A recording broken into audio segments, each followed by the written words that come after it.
Okay, okay, okay, okay. I think I'm live. Oh, that's gonna bother me. Sorry, a few minutes late.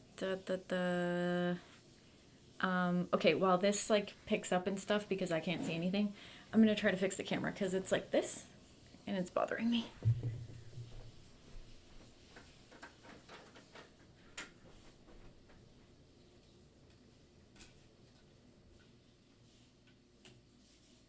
Okay. Is that better? Oh yeah, that's better, I think. It's still a little off.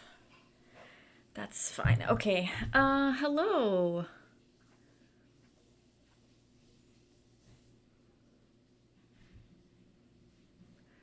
Um,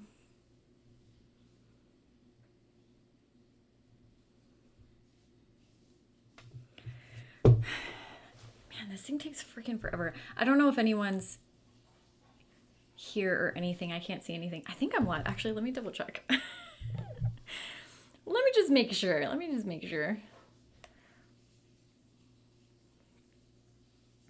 Okay, yeah, no, I am live. So that's positive. Hopefully you can hear me. Can you hear me? Okay, okay. I see message. I see the chat. And you guys can hear me fine. My mic is good. Sorry, I was eating a Pop Tart and I was zoning out, and then I just looked at the clock and I was like, oh, it's 12. Um,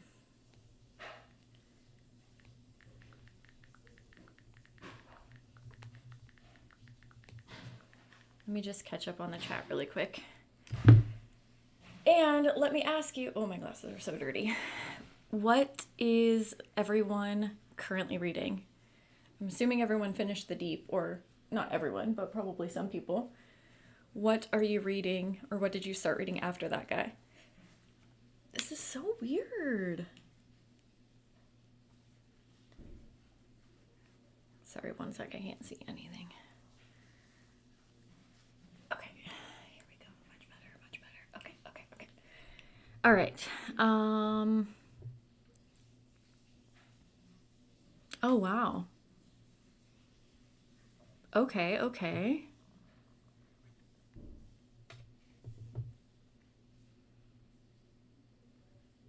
Okay. This is very interesting already. That's also very interesting.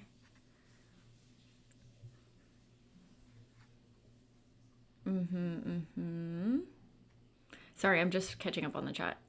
One second, I read very slowly. Wow. I'm just reading your thoughts on the book. Oh crap, I just lost it.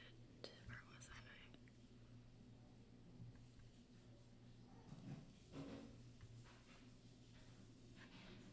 I have read The Troop. Okay, okay, okay, okay. I'm caught up.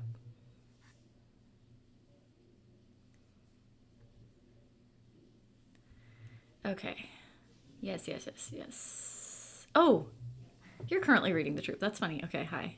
Hi, everyone. Okay, sorry. It took me a second. I'm well. How is everyone else doing? Oh, When the Wolves Come Home, guys. I'm so excited to read that one. I'm so excited.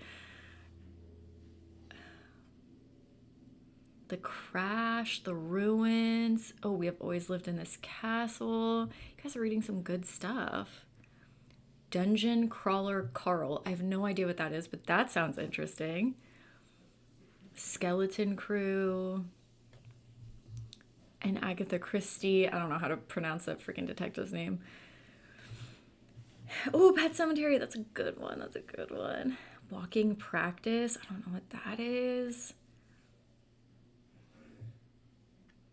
Okay. Burning Girls. That sounds interesting.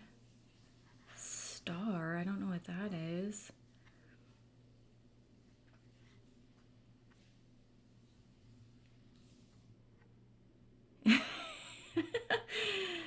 Sorry, I was usually we don't start I mean, you guys just gave so many opinions on it so far. So I'm just like, I'm very intrigued by what you guys thought about this book so far. Okay, so.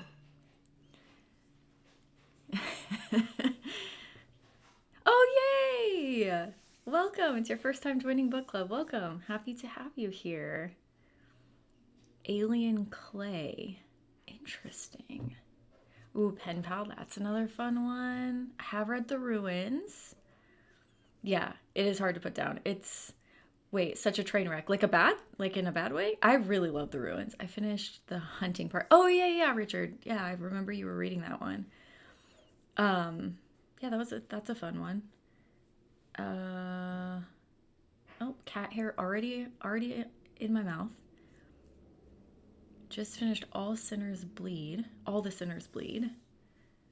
Interesting. Oh yeah, everything goes wrong. Yeah, that book's pretty gnarly. It really makes you feel like you're there. Okay. Lethal Lemon Bars. Yeah. I know that name. I love those books so much. I've had a few people tell me that they couldn't get into the series, the Murder in the Mix series. I'm like, that's fine. I'm by no means an expert in cozy mysteries, you know? That's the first one that I think ever read. But yeah, oh, I love that. Okay. The Deep. The Deep. Oh, Morella's already here. Oh, you can see I got a lava lamp, guys.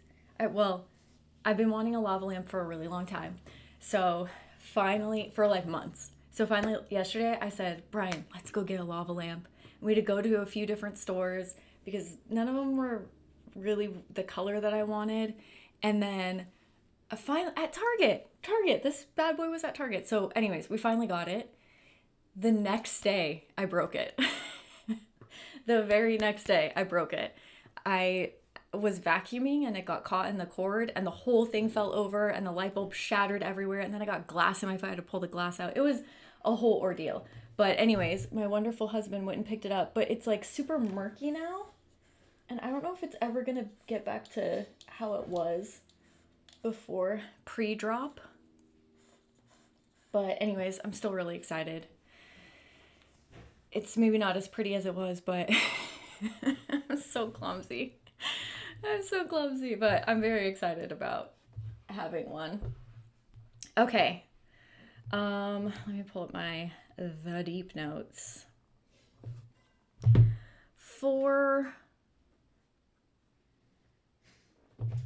Oh, that's not cool. That is not cool at all. I know I had one from a long time ago. Of course, Marilla's here. I told her today, she was screaming at me earlier. She is such a vocal cat. And she just kept meowing at me. I'm like, you better get ready. Your live stream soon. Because she definitely thinks that's why we're in here for her, you know? Oh, you have a red one. Yeah, I think I have an older one. That actually Brian broke that light bulb and now I have no idea where it is. So I got a new one, but I don't know. Anyways, that's the excitement in my life. I got a lava lamp. Okay, The Deep. For anybody here, have some of you not read The Deep? If so, completely fine. That's all good. I just want to make sure that I give a synopsis like while we're going through if there are people that haven't read it before. So let me know if you haven't read it. A blue one. What are you doing? Well, don't eat it. I actually don't know what this is. Oh, it's probably from the lava lamp. It's kind of dusty in here. I just cleaned. Oh no, only this shelf. I was gonna say I just dusted. I just must have missed one. Okay, sorry. Getting a little distracted. Oh, okay. Good to know. It seems like this is very interesting. Okay, so it seems like from the beginning of the chat that not everybody loved it, but there are some people that loved it. And on Patreon, there were a few people that did actually really enjoy it too. Um, See, this is so interesting. I had so much anxiety reading part two, The Descent.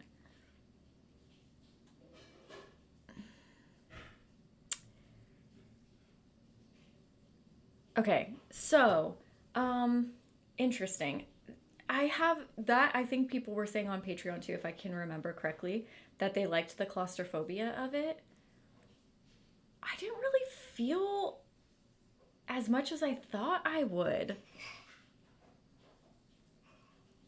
Okay, yeah, Haley, that's such a great. I feel like my sentiments exactly. I really liked what I liked about it and really hated what I hated about it. I feel like that's like a pretty good way of how I felt about the story too. Like the first 100 pages, I was all in. I was so excited. I'm like, this is gonna be a great book. I love anything deep sea. I wore my only fish shirt to match with the book.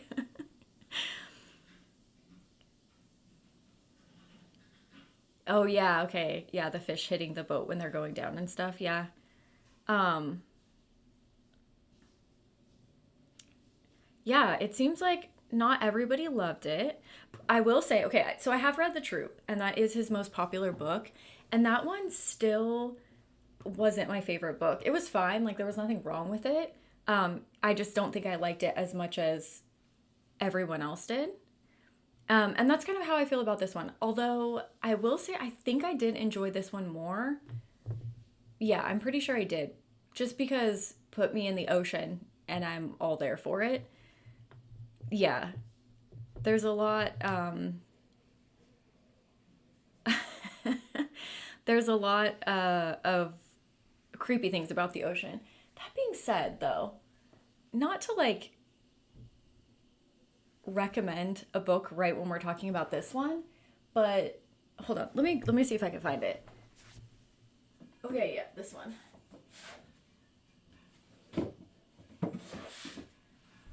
But you guys were talking about like being claustrophobic and stuff. Darcy Coates' From Below. This is the book that freaked me out. Like deep sea scuba diving. Well, it's not deep sea, I guess, because they're scuba diving. But they've gone to the, is it called the Midnight Zone or whatever, where it's pitch black. This book gave me claustrophobia. It's not the best book in the world. Like, there's definitely some things I would change about it, but this book freaked me out. It's about these people that go to find this boat that sunk, and no one has found it before, so they don't know what happened with it. I think it sunk in like the 1700s or something. And so they're the first one. They're going to do a documentary on it. And you go back and forth between their dive and what actually happened on the ship. And what actually happened on the ship freaked me out. It was such a good book. People ask me, oh, does these books give you nightmares? It's books like this. Like, I had nightmares for weeks that I was on a boat. So if you guys want something that's like kind of claustrophobic, I'm telling you, this one was it for me. But it is a Darcy Coates book. It's super mild. It's nothing like The Deep. Nothing like it. You know what I mean? Like, all her books are very happy ending, yay, kind of horror books. So but if you just want something that gives you that claustrophobia feeling, that's kind of what I was expecting when reading this, especially because some people on Patreon were talking about how they felt claustrophobic and stuff. But that one freaked me out way more than this one. I'm thinking like the descent part, just getting in that ship, I would be panicking. I would be freaking out.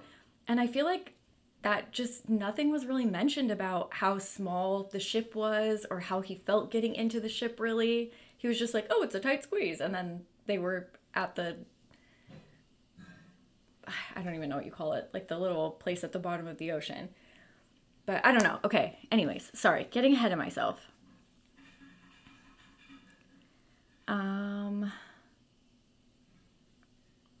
Where was I? Yeah, and I think what you guys were saying before, you're like, oh, I thought this was about a disease and finding a cure for it. And it turned out to be something kind of quite different. So, yeah, open sea scares me. Totally understandable. Totally understandable. Yeah, that's kind of how I felt too. Michael was like, it wasn't as claustrophobic as I was hoping, which is okay. Some people aren't claustrophobic. You know what I mean? Like some people would be fine getting in the ship, but I think that would have really added to the story for me. Well, especially because I'm extremely claustrophobic. Yeah, that's pretty much exactly how I felt. Oh, really? It reminded you of It. I haven't read It in so long. I love Darcy Coates too. She's her books are so fun. Um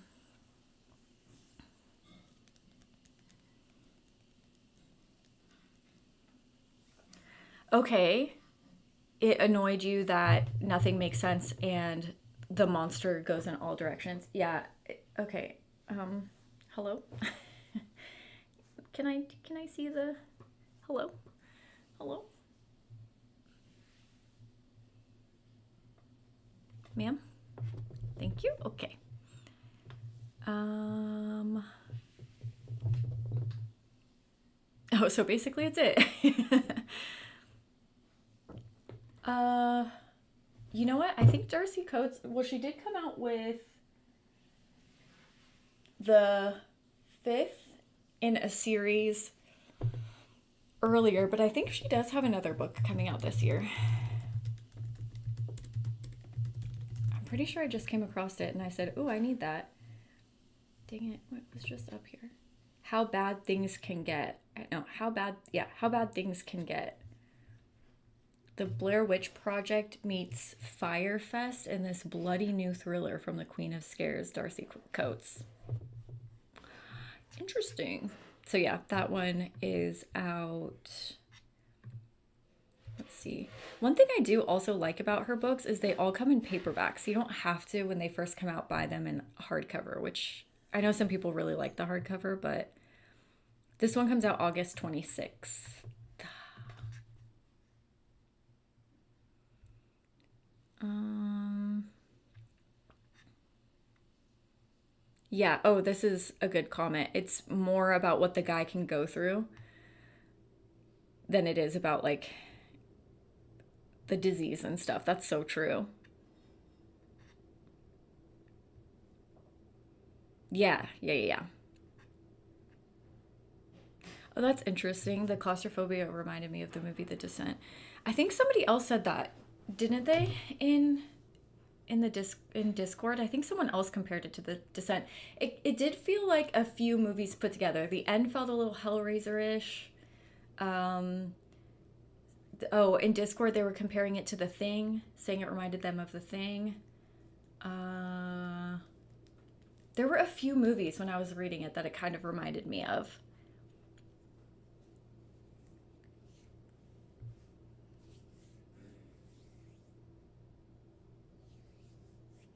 Yeah, so yeah, I feel like that's kind of what it felt like. You guys are all kind of hitting on exactly how I felt about the book too. Was it was much more about that main character's personal journey than it was about the ocean, than it was about the trip down, than it was about anything else. So yeah, like phobia of deep sea, it didn't really come across how maybe you would expect for a book to be called The Deep.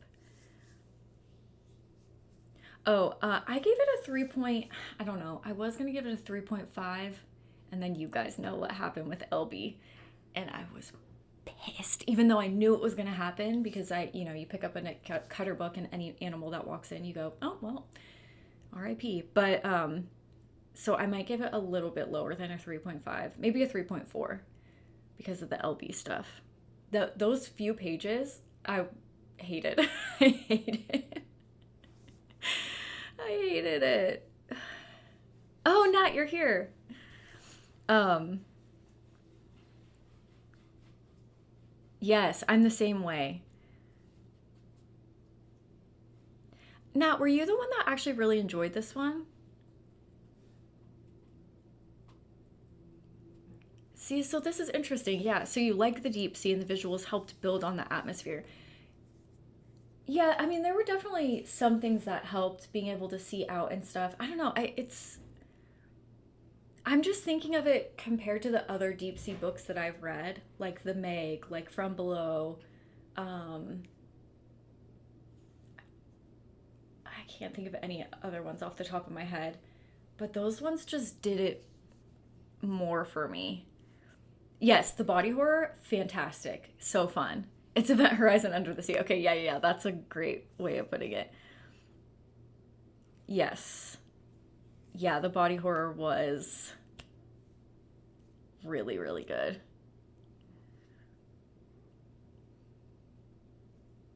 Oh my gosh. Michael, look at what I just picked out. I was going to post this. I took a picture. I was going to post it on the Discord to ask people if they have read this book, because as soon as I finished this one, I was like, I really want to read The Sphere. But I remember this movie being not the best. And so I don't know if the book is any better. Michael, have you read this one? How do you feel about it? Oh, I should have read your comment. I've never read it. Dang it. I really want to know if has anybody read this? I want to know if it's worth the read, because it's like almost 400 pages. I don't know if it's worth it because the movie was kind of mediocre. Let me know. Let me know if you guys have read this. Yeah, the dog fucked me up.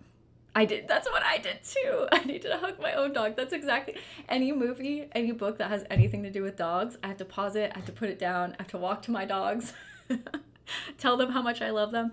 And it was so messed up too, because it wasn't just about that dog. It went into this whole thing about putting dogs down and how some dogs never feel love. And I was just like, just take me out now. Jeez. Oh, yeah. Yeah, that's true. Al did look like AI a lot. That did confuse me a little. Yep, you knew. You knew. The second that dog walked in, you're like, fuck.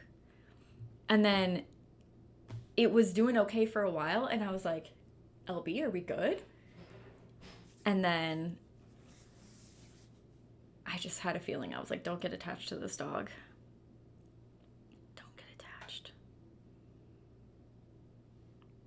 Yes, it totally did feel like that, Nat. Just a bunch of different horror, like types of horror put together, different horror movies. It definitely was, it felt inspired by a lot of horror, which is cool.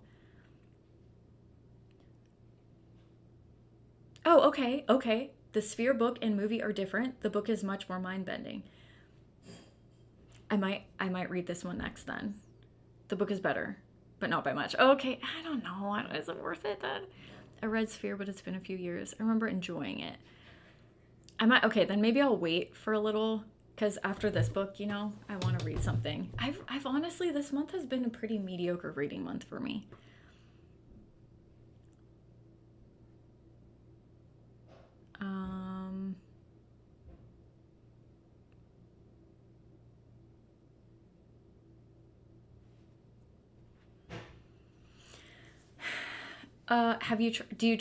Wait, what about audiobooks? Do you like audiobooks? I read super slowly. I just put aside a lot of time to read.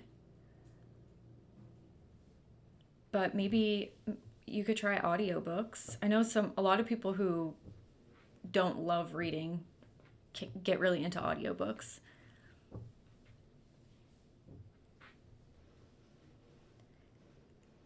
Oh, that's so funny. Yeah, this one I watched Sphere for the first time a few years ago, I think. I didn't watch it growing up, but I can understand these types of movies that I think it was like from the 90s, right? That are just nostalgic for you. Oh, fuck, Richard. I totally forgot about that. I told you I got so behind this week because I had that headache for 3 days and it totally threw everything off. Now my brother's in town. He's going to be in town for a few days, so I'll see if I can film. Fuck, I totally forgot about that. I'm so behind. I'll try to get it up, Richard. But if not, my brother leaves Wednesday, so it'll be up. Will I be home Wednesday or Thursday? No, I think Wednesday. So I'll do my best to get it up Wednesday. Let me shut the door. Okay. All right, all right. So for those of you who haven't read The Deep, it's about, well, it's, the premise is, oh God, my freaking hair keeps getting caught in my glasses. The premise is that there's this disease called the Gets, and it makes you forget. It's kind of like Alzheimer's, but actually, it's kind of like, yeah, so you slowly forget things, you slowly forget your name, this and that, but then you start forgetting how to eat, you start forgetting how to breathe, and then you just die. Oh,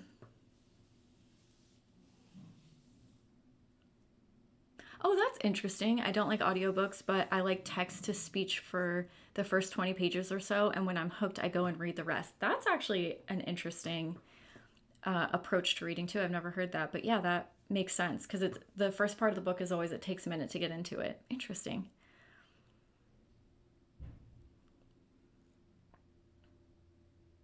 Oh yeah, that's true. I could do a photo of the TBR. I mean, I could probably film it after this. I'll do my best. I'll do my best. It takes like 5 minutes, so it should be fine. Um,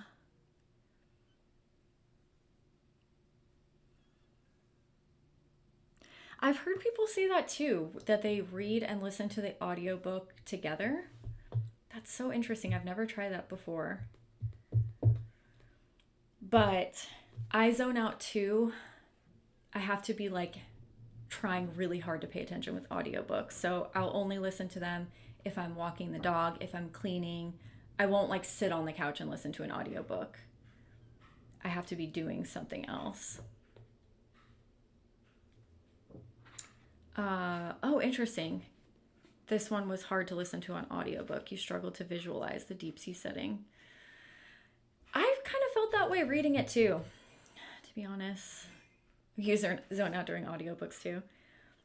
Yeah, I don't. Reading is definitely, I enjoy more.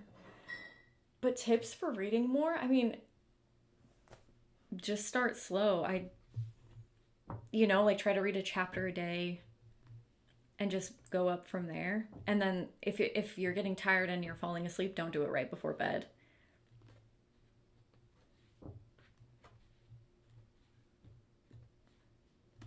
Are there sound effects in the audiobook? That would be interesting. That's so interesting. You always read and listen to the audiobook. Really helps me read faster. That's what someone else, when we were doing reading sprints on Patreon, someone was saying that they'll put the audiobook at like 2 times speed or 1.5 speed, and then they can read really quickly through it. I'll try it one day.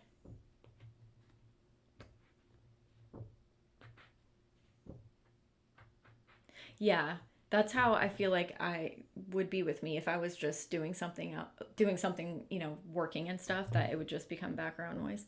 Morella.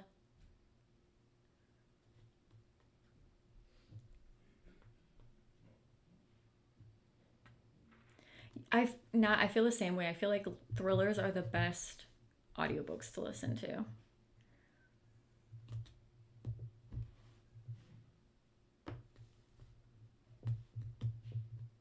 Yeah, I feel the same way too. In fact, I still have an audiobook that I get into them and then I'll listen to it every day and it'll be part of my routine. And then that book will finish or whatever, and then I won't listen to it for 3 months. So I have a few Audible credits and one book that I'm in the middle of. I should really finish that because that's a summer book. I should do that. Okay, so the Gets makes you forget. People are dying. You have this dude. He is being summoned to this station in the middle of the ocean because his brother is in the Mariana Trench in the Challenger Deep. Those two different things. Challenger Deep. Or is that... Wait, where's the... Here we go. No, show me Morella.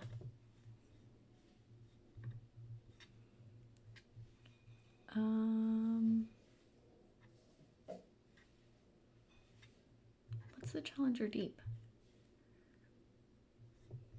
Challenger Deep is the name of the deepest known point in the Mariana Trench. Okay. The deepest part of the ocean. Anyways, they're down there. I think it's 8 miles underwater, whatever. There's 3 scientists. His brother's a scientist. They have found something that they have labeled. They labeled the ambrosia. Ambrosia. And they believe that it might be the cure for the Gets. So these 3 scientists are down there trying to collect more of this ambrosia because it's come from the deep sea. And they're doing experiments to try to see if it can help cure people. So that's kind of the overall synopsis of the story, but it's not even really about that. That's just kind of how it starts. That's the setup of it. Okay, so this guy, he goes to the ocean, the middle of the ocean, to get to his brother. And this woman named Al is driving the little ship thing to take him down to the Challenger Deep. So he gets down there. Oh, also, I should say that before they descend, one of the scientists have come to the surface in another little boat thing, a submarine. I don't know what it's called. But he is dead. Dead. He died. Wah, wah, wah. And it looks pretty like a pretty horrific death, okay? So they don't have connection with the deep sea. They're not monitoring them the way that they were. They're not getting messages from them the way that they were. In fact, the last message that they got was from the guy's brother saying, "Brother, come home, come down here," some shit like that. So Al and I already forgot the guy's name. Al is the girl, Alice, who's driving the little ship, and the other dude, what's the dude's name? The main dude. What the fuck is this guy's name? Luke. Yeah. So Luke is a veterinarian. He's the brother of other dude. Starts with a C. Clayton? Guys, I just finished this book the day before yesterday. Yeah, Clayton. Okay, geez Louise. So, Clayton, scientist. Luke, his brother. Al, driver of the submarine. Al and Luke descend to the ocean. They don't have connection. Like I said, one of the scientists has already come up dead. So they don't know what's going down there. They don't know what's happening. Okay, so they get to the bottom. Bum, bum, bum. Oh, actually, I think I have a little quote from the first guy that came up dead. It says, Westlake was the scientist that came up dead. It said, Westlake rising up from the Challenger Deep, hacking into himself. This is going to be graphic, so.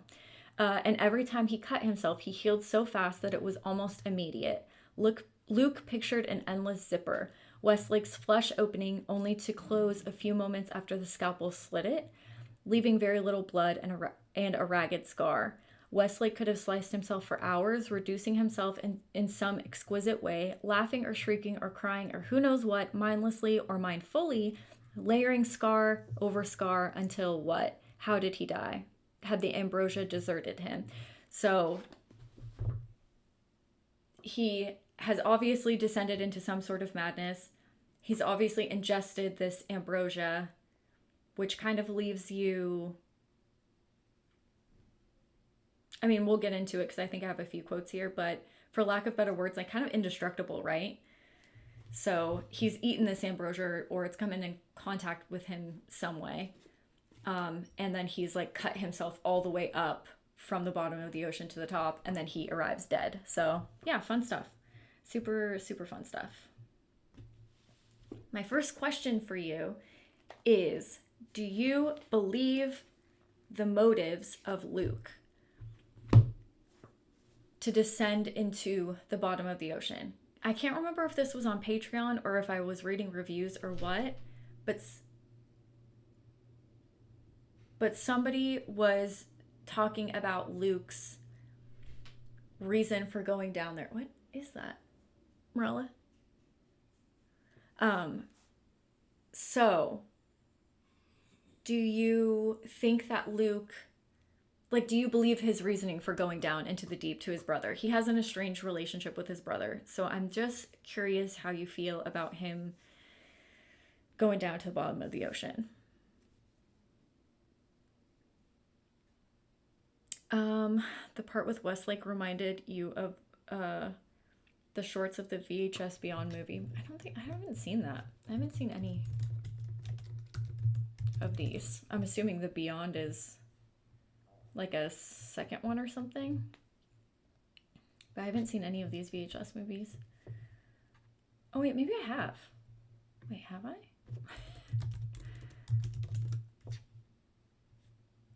Wait, have I seen this?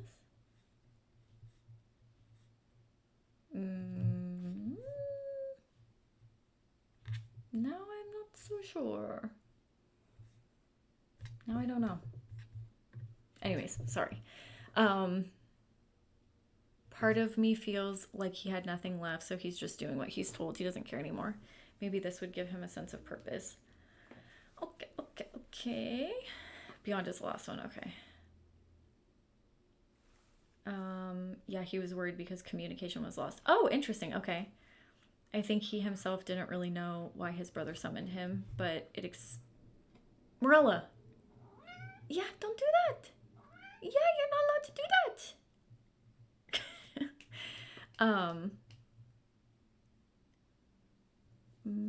But it was explained to him that they were trying to make a cure for the Get, so he did it. Yeah, that's kind of how I feel too.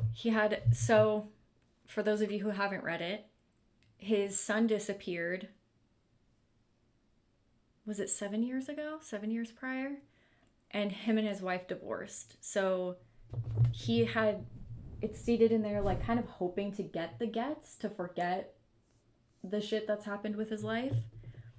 So yes, I do think, but that's also an interesting thing too, because him and his brother have had such an estranged relationship. Estranged? Is that a word? Why does that sound weird? Anyways, that I'm sure a part of him was also like, wait, why is my brother calling on me? They haven't spoken for years either. So that's also something I hadn't considered. Oh, and then, yeah, he was told that there was a cure for the Get, so he was interested in that as well, yeah. He was contacted by the government, yes, saying that he was needed. It wasn't until he got there that they played the recording of his brother asking for him. Oh, Nat, that is actually a very good point. So, yeah, okay, that's a good point too. Yeah, so maybe it was less about his brother and more about just like feeling like he has nothing left on land and this horrible disease is taking over. So he's like, if I could do my part, if I could help in any way, I'll do that. And then once he got there, he hears his brother's message and he's like, that's not right. And then he's even more intrigued. What the hell's going on down there?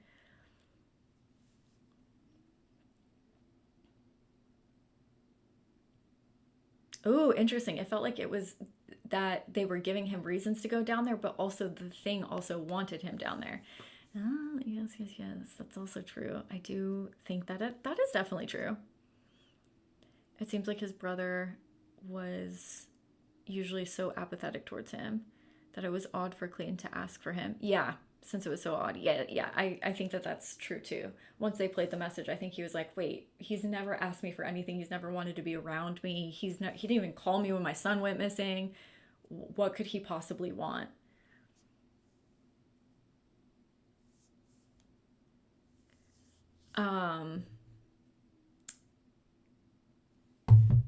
Okay, so hypothetical. It's like apocalyptic time. There's this disease that's ravaging people's memories. You get a call from the government to say, come to the middle of the ocean and we're going to send you down to the Mariana Trench. Are you going? For a potential cure for the better of humanity. Are you going down to the Mariana Trench?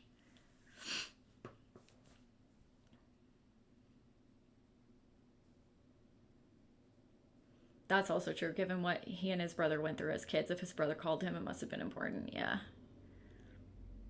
Yeah. Um, his mom abusing him, his son disappearing, his brother.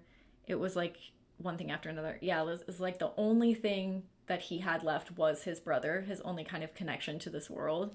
So yeah, that makes sense too. Okay, this is funny. Nope, 100% nah. Nothing can get me in that boat.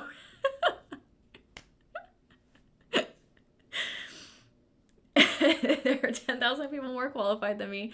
No, this is so funny. Okay.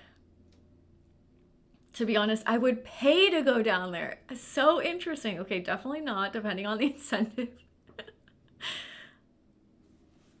Oh, this is so funny. Oh, I love the book but hated the dog stuff. Yep, broke my heart too. That's for darn sure. I know, and he gave you false hope because the other books, or like the troop, for example, the second an animal was mentioned, it was dead 5 seconds later. The dog, he was there for a while. You're like, okay, what's going on? Is this gonna happen? No. I would only be useful if they wanted a oh yeah, animals looking after. Yeah, send the dog to me. I'll take care of the animals. Yeah.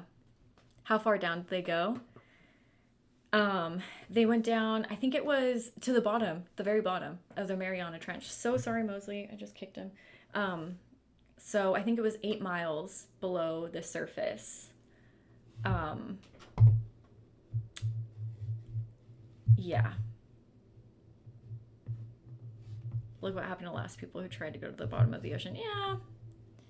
Maybe we're not meant to go down there. Yeah, well, I do think that there's definitely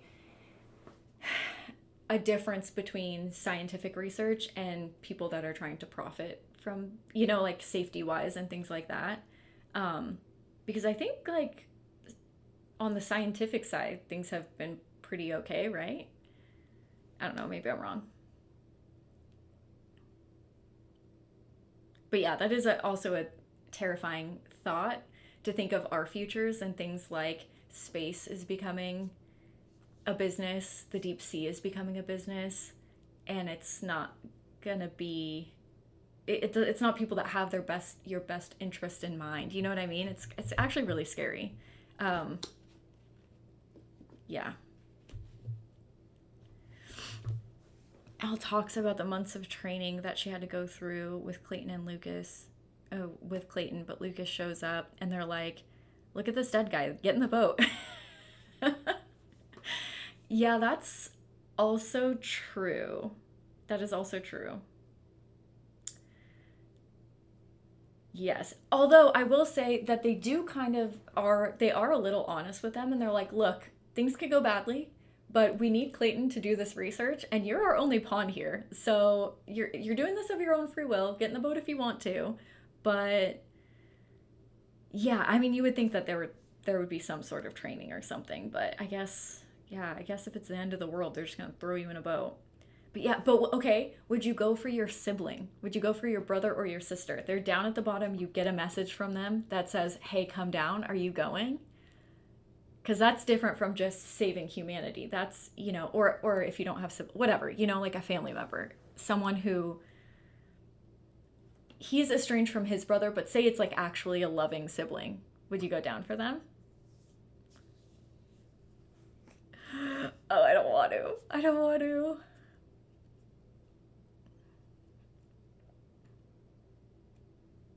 I don't know. For my brother, I am so... You know what? No, I wouldn't. You want to know why? Because my brother, fun fact, the reason I have such bad claustrophobia is because when I was little, my brother would lock me in any little place that he could find, okay? So, and then he'd be sneaky too, because my brother's 6 years older than me. So he'd be like, at my dad's house, they had this coffee table that opened up and you can store stuff in it. He'd be like, I bet you can't fit in there. And I'm like, yeah, I can. He's like, no, I bet you can't. I'm like, no, I can't. I'm really little. I can fit in there. I was probably like 4 or 5. And then he'd be like, I don't think so. And then I'd get in and he'd lock me in. And you know what else he would do? we had this pantry, and he would lock me in the pantry and then move the refrigerator to block the pantry door so I couldn't get out, and my mom couldn't move the fridge. So I'd just be stuck in the pantry. So no, he's the reason I have claustrophobia. I'm not going to the ocean for him. And you know what? I'm going to tell him that when I see him.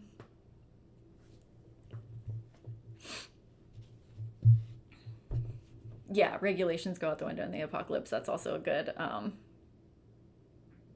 that's true too. They're like, this is the only thing that we have that could potentially cure this.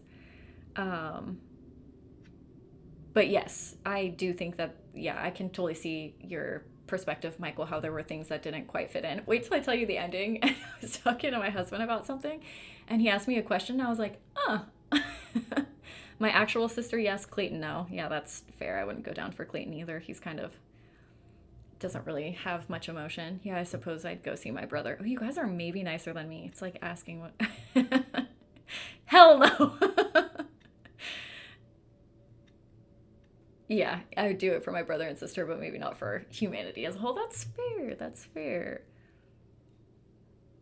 Oh, interesting. When they were going under, I had to put down the book multiple times. See, that's so interesting how people have such different, like, some people really felt that claustrophobia from it, and some people it was really lacking for them. Isn't it so interesting how we can all read the same freaking book and have different opinions of it? This is why I love books so much. What about you? Would you go to the bottom of the ocean for your brother and sister? She's like, hell no.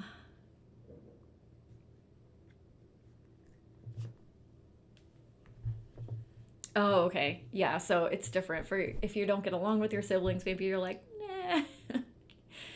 I get along with my brother, but he's the one that made me this way, so I don't think I would.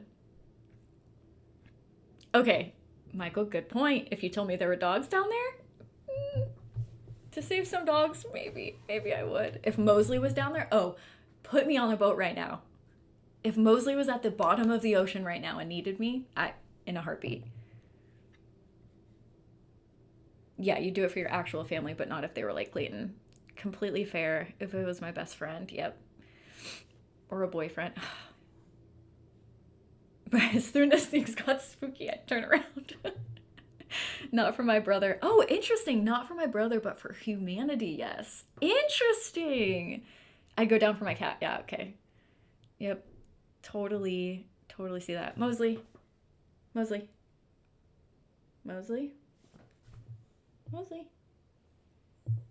I go to the bottom of the ocean for you, buddy. Yep, I do it for Mosley in a heartbeat. Yes, your uncle did that. Anytime you play hide and seek as kids, he'd lock us in. That's so messed up. I spent ages in an ottoman because of him. Some people think some people got claustrophobic reading it. Some people didn't. I personally, like this one, From Below, I felt the claustrophobia way more. The Meg by who wrote that? Something Alton or something? John Alton or something like that? It's my Meg book. Steve Alton. That book, I felt much more claustrophobic. And that one, I feel like was a little bit more on the scientific side. So I enjoyed that too.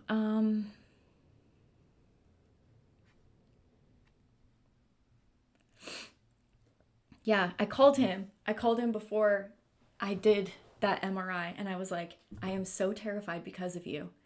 And he started laughing, and he's like, yeah, that is my fault. I'd go for a loved one. I'd FaceTime them first. Yeah, because here's the thing with my brother, I don't think that no matter what, even if he was in danger, he wouldn't call me to come down there, you know what I mean? So I'd be like, that's weird, but if Mosley was down there, Mosley, come here. Mosley, come here.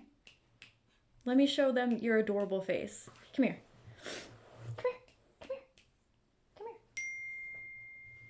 Come here, you little sausage boy. Oh, gosh.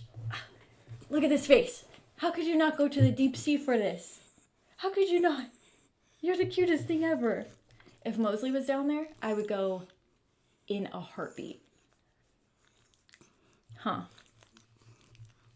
Yes. Yes.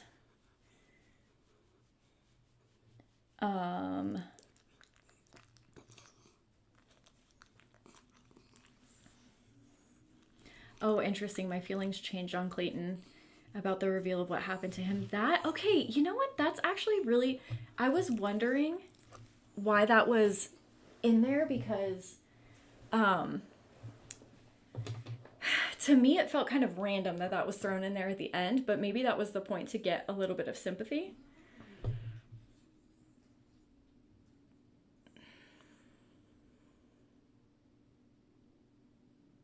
And kind of change your opinion of him.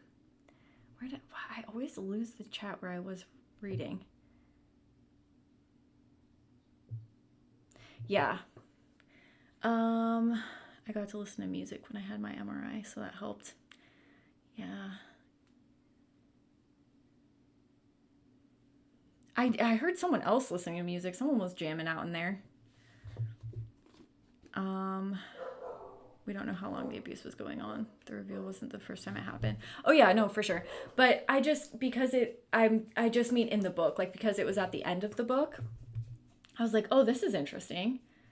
Okay, we got this. Okay, you guys, I took the shittiest notes. Sometimes for book club, it depends on the book.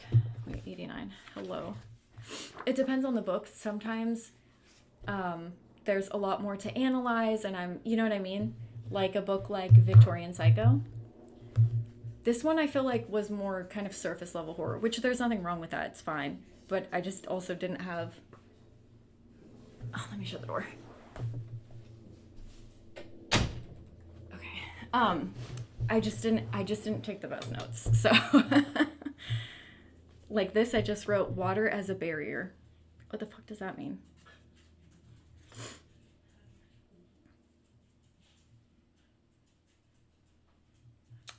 There is a specific depth you'll hit where the soul finds it impossible to harmonize with its surrounding. It's not the darkness.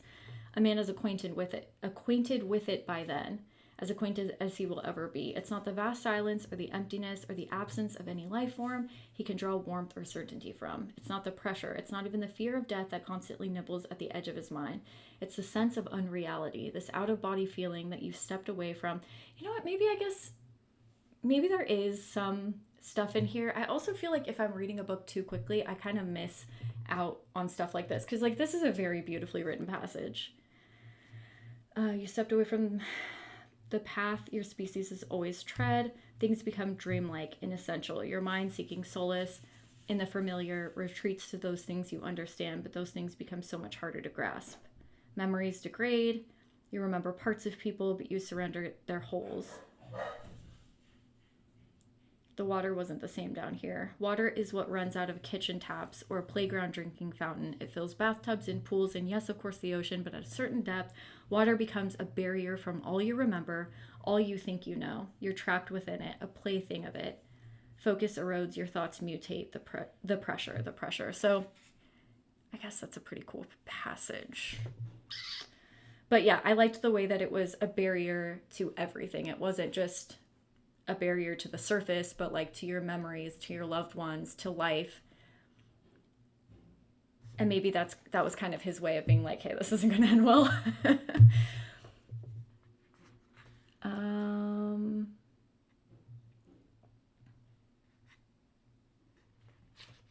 It explained why he's so cold and shuts himself off from everyone. So he's so scientific and analytical because as soon as emotions are involved, then there's a lot to deal with. Yeah, for sure. Yeah, okay. I'm glad you guys actually brought that up because I was like, this is kind of random being thrown in, no? Here at the end? Like, what's going on? I mean, there were weird stuff with his mom before, obviously, but...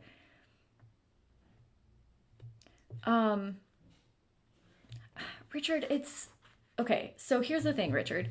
It's less about the deep sea than it is about their own fears. So basically, the entire time, like from the second they get there, they start experiencing things that happened to them when they were little, like younger memories or whatever, fears that they had as a kid, and they start seeing and hearing things that correlate with those fears. So in a lot of ways, it was more about their own personal experiences, their own personal fears, than it was about being in the deep sea. Technically, it could have happened anywhere, like any sort of isolated place, they would get that same feeling. You know what I mean? So like the deep didn't really have anything to do with it, if that makes any sense, or like very little to do with the actual story, in my opinion. I don't know. What do you guys think? Maybe you guys feel differently about it, but I feel like if they were in space, if they were isolated in Antarctica, if they were anywhere, the story would have played out very similarly.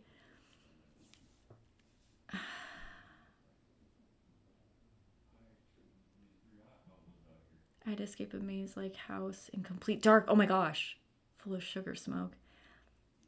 That being trapped in the dark, navigating narrow passageways brought that back. Oh, interesting. A house fire practice. That's really terrifying, actually. And I could see.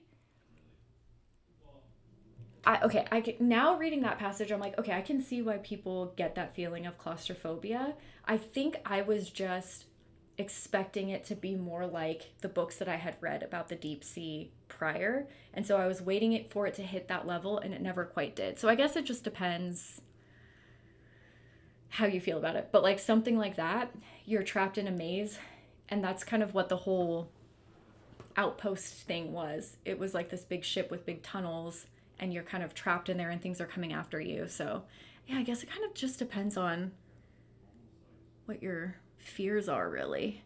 Yeah, not really creepy, more gruesome. Yeah, I agree 100% with that. If you would have said it in Antarctica space, it would have been called the Thing Horizon. Yeah, yeah.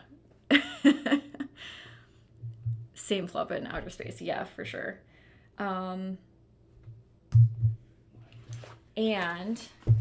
this place that they're staying in, I don't know how you pronounce it. It's called the Trieste, maybe? I don't know. I'm not sure how you pronounce it. But I wrote that he felt that that place was alien, ugly, and hungry. It said, okay, Luke's mind continued to fight the reaction of his initial horror. It was nothing but steel and foam and space-age polymers, a marvel of engineering. It, of course, had no mind, no will, and still it was awful. He couldn't isolate what repelled the eye, the revulsion that squatted so leadenly in his lizard brain. It was snake-like for one. Long legs extended from the central hub. There was a manic union between its parts. It looked like an enormous worm.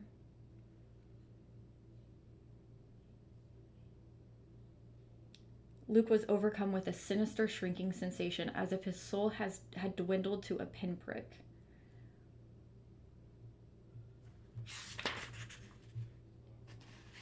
So from the second he gets there, he's like, something's not right about this place. I did like when they were descending how it talked about what it felt like in your body, that descent, like the air bubbles in your joints or whatever. That was cool. The claustrophobia that was mentioned, I did like. And I liked the sense.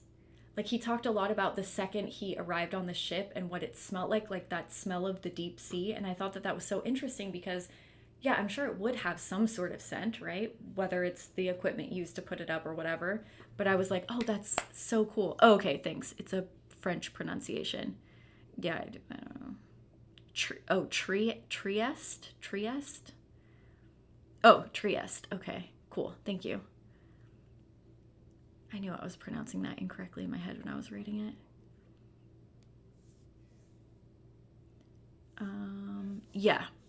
Yeah, there were definitely people that felt like it had a lot of similarities to the thing. And I said before, the ending that contact with what those people kind of reminded me of Cenobites too. I think if it was set somewhere else, it wouldn't have hit the same. If it were the Arctic, etc., at least you could go outside. Yeah, no, for sure. Yeah. That's true. That's true. You could pop on a suit if needed. That is very true. I don't know, because you're in the deep sea. I'm expecting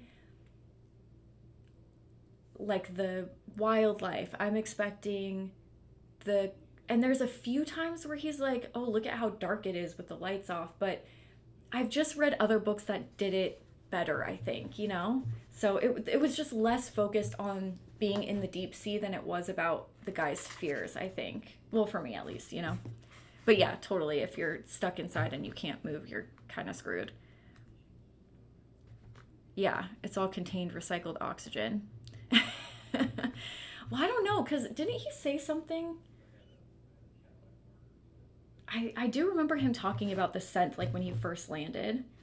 There's a quote here that said, "The light reflects differently, gets absorbed in weird ways." And I really liked that, the thought of that, like being in a place so alien that's still on your world, or in your world, but that like even the light is reflecting different, so everything's throwing you off.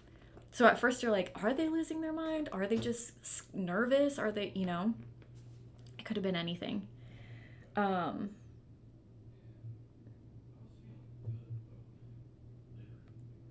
it actually helping big combo? Man, my notes suck, guys. I don't know what the hell I wrote. Oh, okay. So they're studying this ambrosia.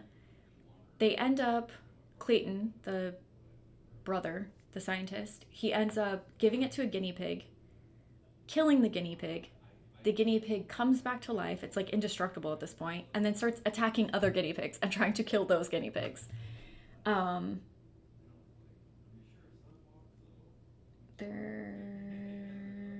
God, Clay, do you realize what you're saying?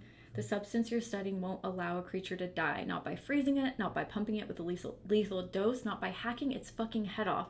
There has to be some intelligence at work here. I don't mean some take me to your leader shit, which is kind of ironic considering what happens at the end. Just something we can possibly understand. The way the blood moved, it was smart. It had purpose. So you get to this point where you're like, okay, maybe it can solve the gets, because whatever the ambrosia is given to kind of becomes indestructible in a way, but is it really actually helping? Because it's turning these creatures aggressive. They can live with their head cut off. Like, I don't know if that's worth solving the gets for. You know what I mean? Like, you're kind of just replacing one problem with the other. Oh, well, that doesn't sound fun.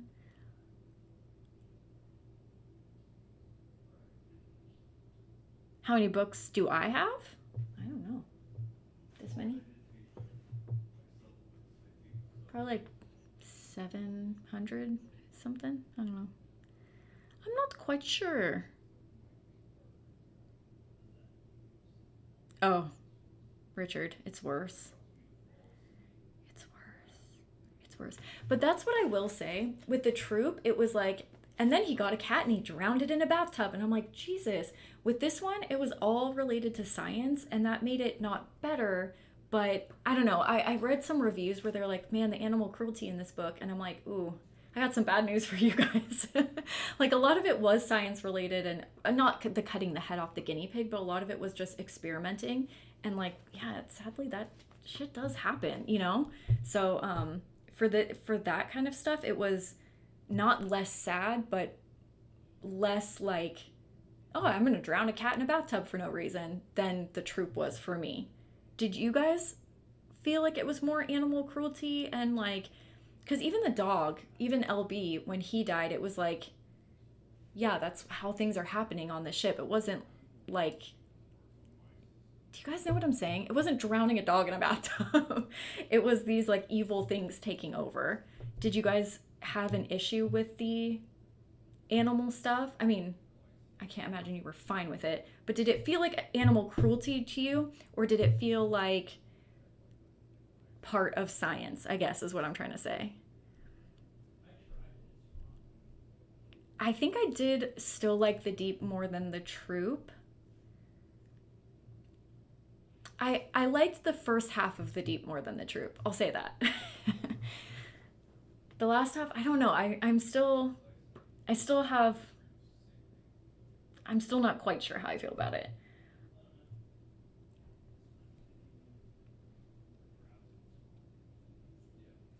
Okay, then we find out that the scientist, I think this is what I was quoting here, so I might be jumping ahead a little, but the scientist that offed himself on the way up to the surface, Luke finds his laptop and journals, and he talks. So basically, each of the scientists have a lab that are only restricted to them, and then they have like sleeping quarters and stuff that's open to everyone. In that Westlake, I think is his name, in his lab, he talks about how a hole has appeared in the wall. And it's not a hole in the sense of like missing substance. It's a hole in the sense of opening up into like almost a different, I don't know, guys. I don't know what exactly, a different dimension? I don't know. And he's communicating with these beings, and their answers are very vague, and it doesn't seem like they're trying to help humanity, okay?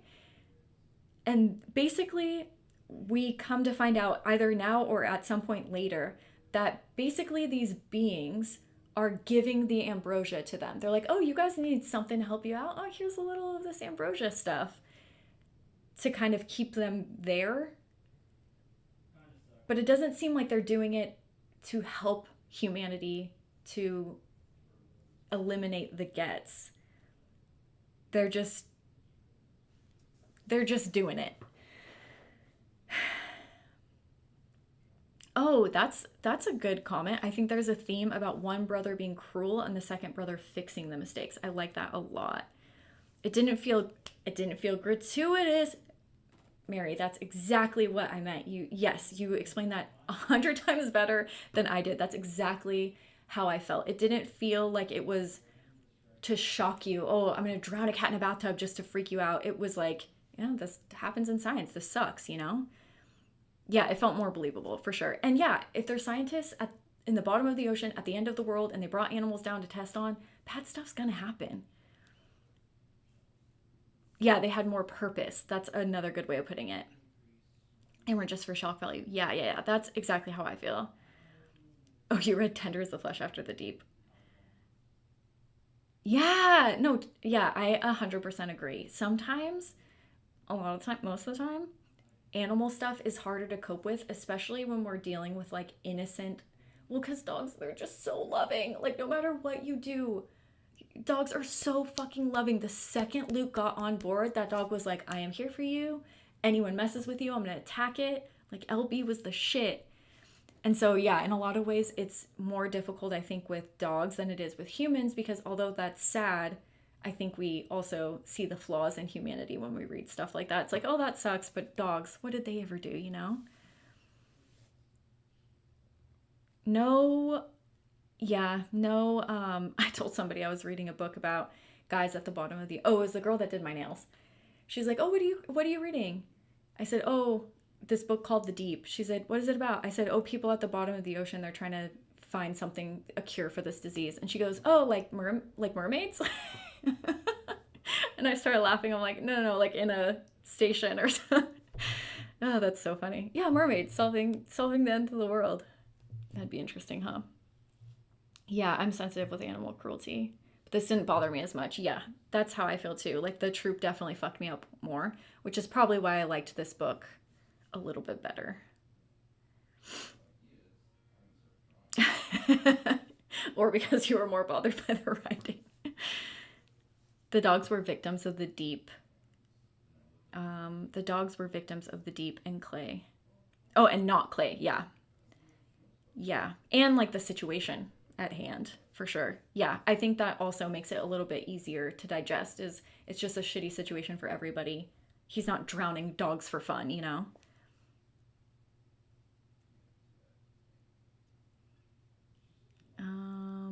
The disease felt more like... okay. Sorry. I thought you were talking about the dog scene in this and then the tender as a flesh. You were talking about the dogs in tender as a flesh. Now I get it. I remember at the zoo, the dogs. Yeah. Yeah. And that even serves a bigger purpose in the book because, sorry to get off topic, but because the government's telling you, hey, all animals are infected by this thing. And then you see dogs and they're just acting like normal dogs. And then you have to question everything. Anyways, sorry. The disease felt more like a pretext to me after the third book. Oh, after a third of the book, I forgot about it. Yeah, that's kind of how I feel too. It was the setup of the book, but it wasn't necessarily what the book was about. He's experimenting on them not because he wanted to care. Oh, this is true. He's experimenting on them not because he wants to cure anything, but just because he was curious. That is also true. Yes, you are 100% right. But at that point in the book, we don't know that because he doesn't say that until later in the book. I mean, we probably have some... Well, I don't know. I kind of felt indifferent to Clay because you know how a lot of the times people who are like very intelligent in one way can like lack social skills or whatever. So I was like, maybe he's just a loner. Maybe he just likes, So I wasn't really against Clay until we got to that point in the book where he was like, oh, I don't care about humanity. I don't give a fuck about that. I'm just messing around with this stuff because it's interesting. So yes, in retrospect, looking back, you're like, oh, that's actually really fucked up. Yes, Nat. That's why when I was reading it, I was like, okay, LB has to die. That's another thing too, is I felt the deaths were purposeful, especially for LB. Maybe not the guinea pig getting its head cut off, but for LB, I think it was meaningful. Okay, so doesn't seem like it's helping. 255. What have we got here? My shitty notes. Oh, this is the guy's conversation. Wait, 255. Second, third, and fourth paragraph. Second, the ambrosia's effects on the colony have been remarkable. Okay, so this is what the ambrosia has done to the bees. Both hives are thriving. The drone can be heard outside the lab now. Bees. The question is, has the ambrosia cured the disease, at least insofar as it manifests in honeybees? Cured it, or has it actually altered their basic cellular structure? Are they even bees anymore, as we commonly conceive them? The bastard bee that stung me, the itch is worsened, blah, blah, blah.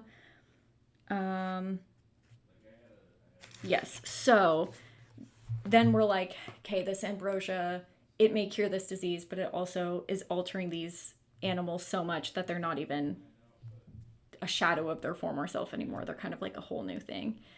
Okay, I like that the fears... I wrote what? I like the fears... I think I meant to write, I like the fears that surface in the dark or in the cramped spaces. Sure. 256. Then, the hole is bigger. I could fit my fist through if I tried. I confess that I want to try very badly. In fact, the bees cluster around it. Is this one after the... 256. Oh, before. I think of my mother's story now, The Deep Dark Place. If you had to hide something. Oh, yeah, okay. I think of the story now, The Deep Dark Place. If I had to hide something, if you were God, say, and could command it, if you wanted to hide the worst, most threatening things you could imagine, where better? Answer me that. Where better? So he's kind of like thinking about these like beings that open the holes in the lab. And we find out later that the holes have been open in all three scientists' labs. And also with the ambrosia. So he's just talking about like whatever is happening down here, it's not good. It's not good.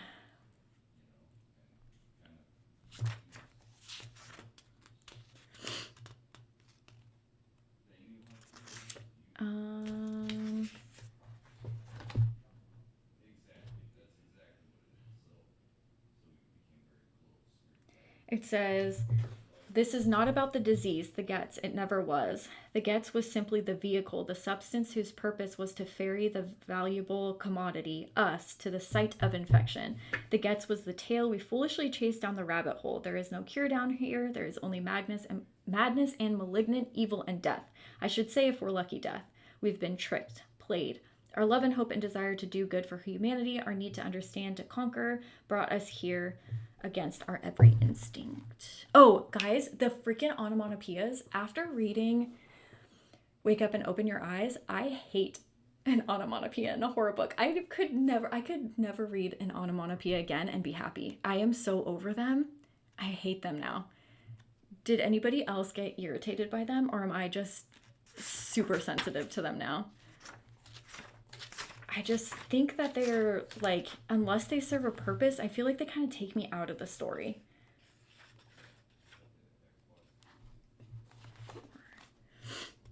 The whole 3 of 4.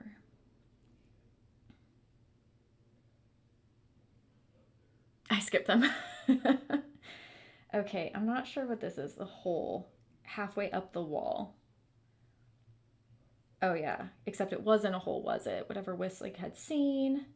Its surface was darker than the sea beyond it. It shimmered like a placid surface of a lake stirred by a breeze. Upon casual inspection, it may have seemed solid. It held back the water, didn't it? But Luke knew if you were to touch it, your fingers would pass into it. There were smaller holes within that one.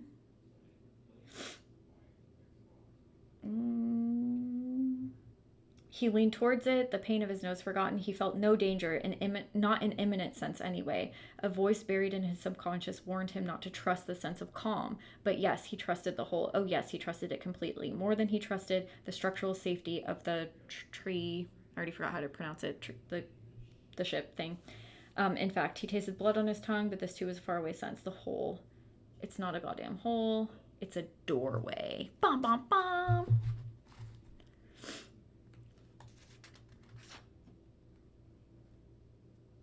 I liked this quote. The smartest people were too often the stupidest, the most blind to manipulation, believing themselves immune to it. I think that's a thing, isn't it? I think it's called like the Nobel Prize syndrome or something, where, hold on, let me look it up because I don't know if that's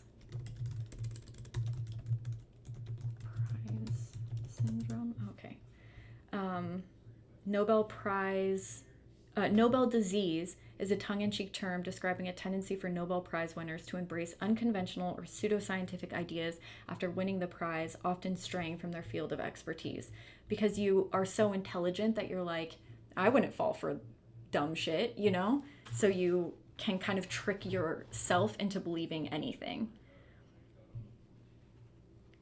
Yes, and I have to listen to them on audiobook. Okay, that would be so annoying. I'm glad I didn't audiobook this one because I was very close because I didn't love the troop. So I thought maybe this is going to be difficult to get through. I'm like, you know what? I'll read the first however many pages. If I'm not into it, then I'll listen to the audiobook. And the first 100 pages I loved. It was all about the deep sea and going down and blah, blah, that guy, that scientist dying. I was like, oh, this is good. But yeah, that would have driven me crazy if they said that on an audiobook. I've completely blocked out Wake Up and Open Your Eyes from my brain. You guys cracked me up. I didn't like the onomatopoeias. I was just confused by what it meant. Yeah. Or even what it would sound like. That's so true. Yeah. It was kind of like amusing. Oh, okay. You listen to in the audiobook though, hearing the guy try to make that sound intimidating. Yeah, that would drive me nuts if I had to listen to that. But yeah, I felt that way too. A lot of the time it's there to tell you what something sounded like. But yeah, some of the stuff I was like, what even sound is that? What does that mean? And I feel like a lot of the time they feel childish when you're reading them, especially in a horror book. You're like, this monster's after me. It's like, okay, what are we doing here? Yeah. The easy tick-ticks are fine, but I couldn't pronounce the other ones yet or imagine them. I'm so glad I'm not the only one that felt that way. Did you guys enjoy Luke's memories? Part of the book was Luke in the ship facing his fears or coming into contact with them, whatever. And then the other part of the book, for those who haven't read the book, was past memories.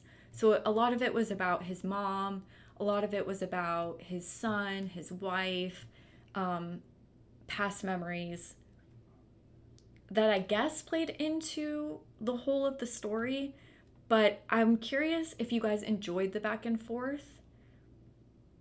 Did it add to the text? Did it give you, I don't know, maybe more character development of Luke?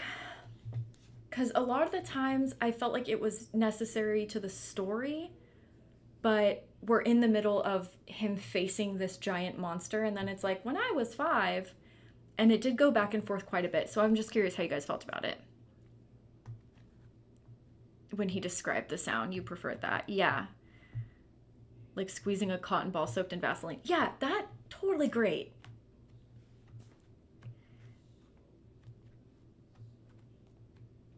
It took me out of the story all the time. Interesting. Didn't really care for them.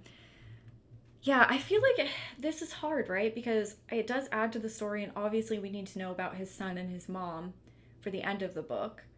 But there's also... there are some points, I think, when the fear and anxiety were kind of cut off because of them. I'm all for the nonlinear storytelling. I usually enjoy it. But this one did kind of feel like the book was interrupting itself. Okay. Interesting. Nat, did you like the memories being like so consistently thrown in there? Was that a problem for you, or did you enjoy that?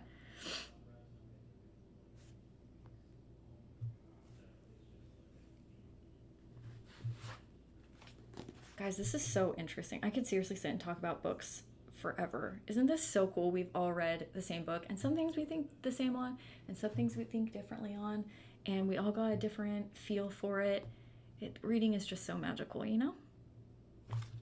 But yeah, I do like non-linear storytelling as well. Man, this thing is just not... I think I might need a different light bulb. This thing's not even working anymore. You can barely see the lava in my lava lamp. I liked it at first, but it started to happen too often. Okay, that's kind of how I felt too. I felt like I got invested in Luke, or at least I tried to get invested. The story of losing his son was way more upsetting than to find that it was just thrown away by a weird alien at the end. Okay, yeah. I like the memories help connect to the character. Okay, yeah. Yep, and that, I'm sure that's why it was put there by the author. It definitely gave you more, we definitely had more of a sense of character with Luke and more connection with him than we did to someone like Clayton. So yeah, certainly a reason for it. I like the memories overall, but they were a bit disorienting. And maybe also that could be the point too, I guess, because he is in this like very disorienting place. So the author could have put them in there intentionally so often to kind of throw you off balance. That could be true. I always enjoy book club day. Me too. I love book club day. The memories were interesting. Fuck, my camera died. Hold on. Let me change the battery.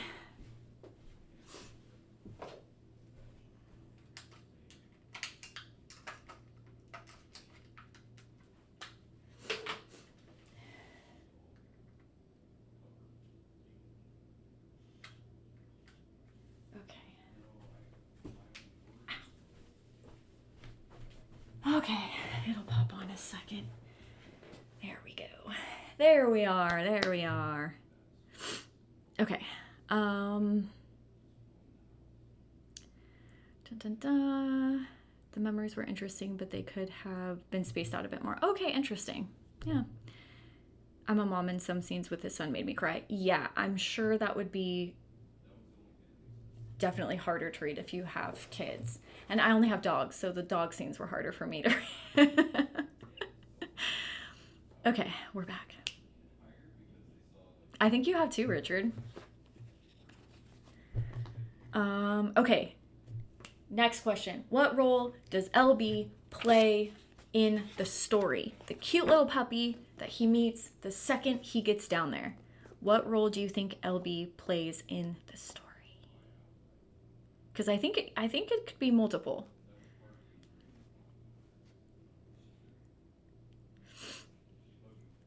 Especially the scene where his son was sick and he forced applesauce into his mouth. Yeah, that was a little bit challenging to read too. The flashback parts were good. Okay, yeah, just varying opinion. I guess it depends on how you connect to the character, how you connected to the story. It all just depends. This is why books are so cool. I was annoyed by the inconsistencies of what happened, but at some point I accepted that maybe that's the point and there is no point and that nothing is supposed to make sense.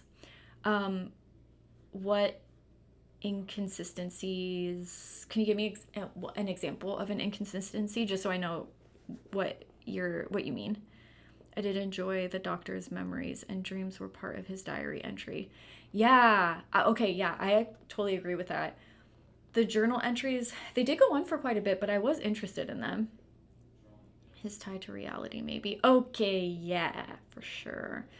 It was also highlighting the fact that Luke was way more developed than the other characters. Yeah, for sure. LB was something he wanted to protect and fight for, which he didn't really have since he had lost his son. Oh, you guys, what a cool, I did not even think about it like that. That's such a cool way to think about it. LB kept him grounded, it seemed like. Yes, 100%. So that was my idea. That's so cool too, though. It was something that he could care for, and like he didn't want to lose him like he had lost his son. I hadn't even considered that. I said that one, I feel like LB could kind of tell who the good guys were, which was helpful. Like he was weary of the scientists. He was a little bit closer to Al and Luke. And then I also said that, yes, I said that exact same thing. It keeps him grounded in reality. It's something positive to focus on. And he even states in the book that LB is his anchor. So quite an interesting thing. And because for those of you who didn't read the story, he's kind of the last one to lose his mind. Everyone else kind of succumbs to these creatures before him. I think LB was a big part of that. Yeah, his tie to reality. And maybe I already read that one out loud. Yeah, he highlighted the fact that Luke was way... Oh, yeah, okay.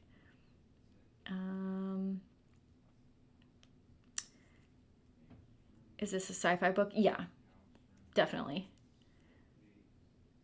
The ambrosia was something that did healing. It made you not... Oh. You're talking about the inconsistencies. Okay.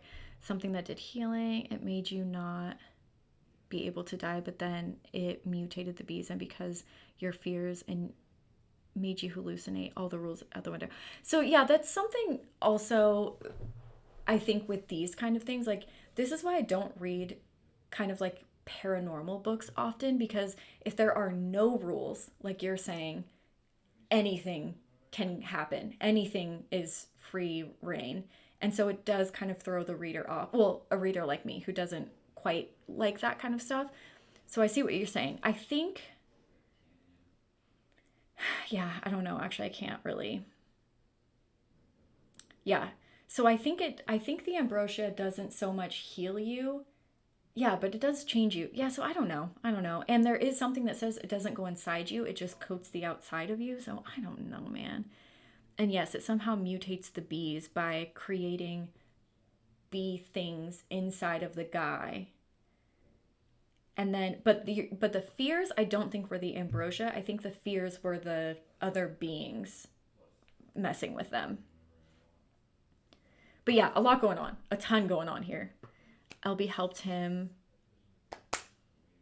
grounded both physically and mentally. He pulled him away from danger, yes. And he also gave him a reason to continue, yes. It was his hope, the unequivocal joy and admiration of a dog that dogs have is the thing that spurs him on. Yes, when he has nothing else, 100%. And like, what better companion to fight against evil than a dog? You know, Mosley would fuck up a bad monster for me. Mosley would eat a monster for me.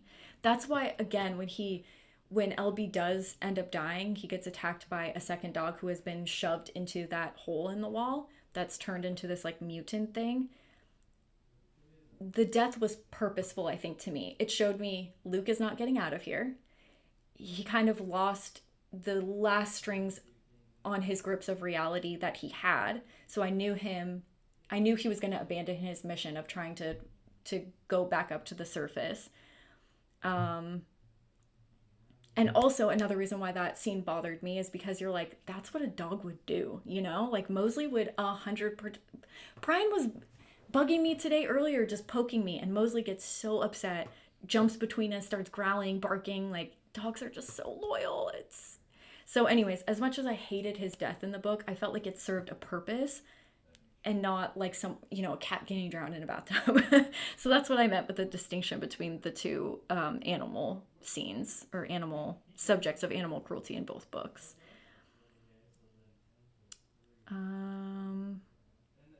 It could serve as a contrast to Clayton's indifference to animals. That is also 100% true. Show the difference of the two brothers. Yeah. If LB was a cat, she would not have given a shit about going in there. That's why when who said they would go down for their cat, I'm like, really? Your cat would not give a shit about you. Your cat would not go down for you. My cat would be like, have fun. Have fun. That's so funny. Yeah, 100%. My cat would be hiding, running. She would not care. I lost hope for Luke after LB died, which I think was the author's point. Yes, that's how I feel too. 100%. Exactly how I felt. Poor LB though. Rest in peace. Moment of silence for LB. And I swear, this is what I told Brian the other day. So I was telling him how traumatic those pages were. How just sad it was to read about dogs. I told him, I said, I promise you, if I ever write any books, there will be a dog in every one, and the dog will survive in every single one. Because I'm so sick of dogs dying in horror books. Pisses me off. You know? Just pisses me off. 317. Oh, so then we find out that Luke's brother put his arm in the hole, actually. Put his arm in the hole. And we have a little bit of a description. I think this is a lot where the body horror comes in. The flesh was pale and sweaty. Pencil-thin threads of black appeared. They darkened Clay's flesh like tattoos. These gradually knit into a band of solid black, roughly 4 inches above his elbow. Luke touched the flesh with a finger. He had a lot of experience with frostbite, which could turn skin black, but it wasn't it. Frostbite turned flesh pulpy and pestilent. The flesh of Clayton's upper arm was firm, just terribly discolored. The bandages trailed strings of gummy translucent like strips of duct tape whose glue had softened in the sun. The flesh beyond the black layer, about 2 solid inches, was the chalky white of processed lard. No arm hairs, no freckles, no blemishes. And it became opaque. The sight reminded Luke of bacon grease. Ugh, there's a visual for you. So basically, to sum it up, a gray gelatinous sheath of flesh. Kind of gross. And then his arm just falls off, which I thought was really funny. I liked that his arm just fell off. But yeah, and also I liked that Clayton was the one that put his arm in the hole, because he would. The second you saw his arm bandaged, you're like, Clayton, you put your arm in the hole, didn't you? The other scientists, at least, they lost their minds, but at least they're like, I'm not touching that thing. And Clayton's like, what's going on in there? He wasn't, like you guys said, he wasn't a scientist to help. He was a scientist because of his own curiosity, which makes him, I think, even more of an interesting character, honestly. And like I said, I didn't really have any bad feelings towards Clayton, like maybe I was supposed to. I kind of was more indifferent towards him, and just like, yeah, this is all he wants, is to just find new things and explore new things. I don't know. Oh, 318 italicized. He said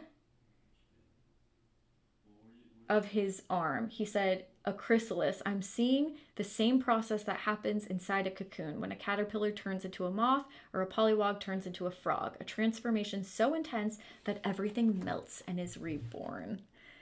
Kind of cool. And then I also wrote that Clayton seems like both the most unaffected, not insane, but also the most affected by the whole, by the ambrosia, by everything, because he puts his hand in it. How did you guys feel about Clayton? Did you hate him? Did you love him? How did you feel about his character? We talked a little about how at the end of the book we get some, we know that there was some sexual abuse as well as like verbal abuse too from his mom. Did that change his character for you? How are we feeling about Clayton? Almost like he was so curious he didn't care about his own well-being either. Yeah, 100%.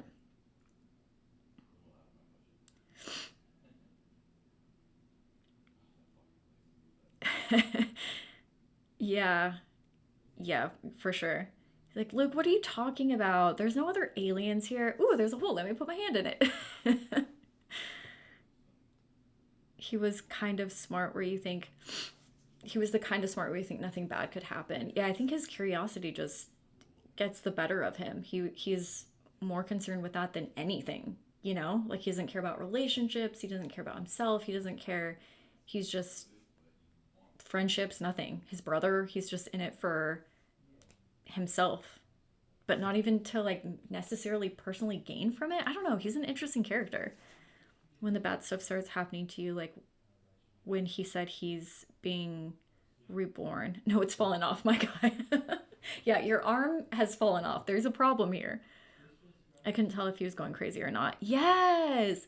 So that's also an interesting part of the story too, because I'm like, he seems the most unaffected, but also the most affected. But also, is that just him? Like, is he just crazy by nature? I don't know. I hated him first until we learned about his past. I feel like that was probably the author's intention. I didn't feel that way. I didn't hate him. I was just like, he's weird, certainly, but I don't know. I felt pretty indifferent towards him. Yeah, 100%. Just curious about everything, wants to know. I also wrote, I enjoyed the body horror. Okay, let's talk about the ending. So, for those of you who haven't read it, feel free to also tell me your opinions on Clayton as I ask this next question. But for those of you who haven't read it, so everyone's going crazy, everyone's losing their mind. Alice turns into like the bees pull her apart and her tendons and shit are just like all out. The structure crushes the second scientist, which we don't really hear much about. Clay puts his arm in the hole, his arm falls off.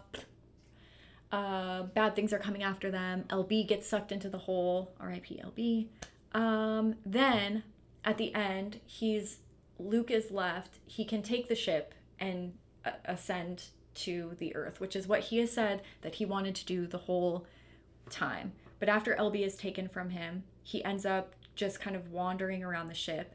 He finds a hatch in the ground. He walks under there and he sees his mom and dad, but he can tell they're not really his mom and dad. They're kind of being used as puppets. And they're these other beings, these like, I don't know what you guys would say, other dimensional beings or from another planet or alien, like I don't know what the hell these things are. But they kind of reminded me of Cenobite sort of things. They speak like Cenobites. And they basically tell him, hey, we've been watching you from when you were a kid. You and your brother have interested us. We're the ones that stole your son. We've done everything we could to make sure that you guys end up down here. And what I'm going to do is offer you to be with your son again, and we can surface. Yeah, that's how the book ends. Okay, so there's interesting stuff about him, like his dangerous and unconscious curiosity, but in the end he was a bit cliche. Okay, that's fair too, like a typical mad scientist kind of thing. I found him kind of confusing, like I said, very scientific and analytical, but he seemed to have no idea what people are like. Yeah, fair. But he does also have a bit of a competitive streak. That is true. He wants to beat everyone. He wants to be the first, wanting to be the one to discover things, to one up people, the mouse ear. Yes, 100%. That is true. So it's not just about plain curiosity. There is something else driving him too, some ego of sorts, which also would explain why he puts his hand in the hole too, because he's like, I know better than you. And he says that to his brother all the time. He's always belittling him. You don't know anything. Like, how could you possibly comprehend what I know? Covering the hole with a dumb Einstein poster felt so childish. I was also very indifferent towards him. That's funny, yeah, the Albert Einstein poster. Yeah, I thought that that was kind of funny too. There's got to be more to analyze there too, because he's like using someone who's a genius just to cover this hole of something else that he's discovered, you know? It's like almost belittling him in a way too, which Clayton is good at. I definitely got the feeling that he saw the other scientists as competition. Yeah, for sure. He was definitely not there to work with them, but work against them. Did you not like the ending? I don't know why they even had just separate labs. Surely that kind of scenario, you'd want 3 scientists who actually cooperate.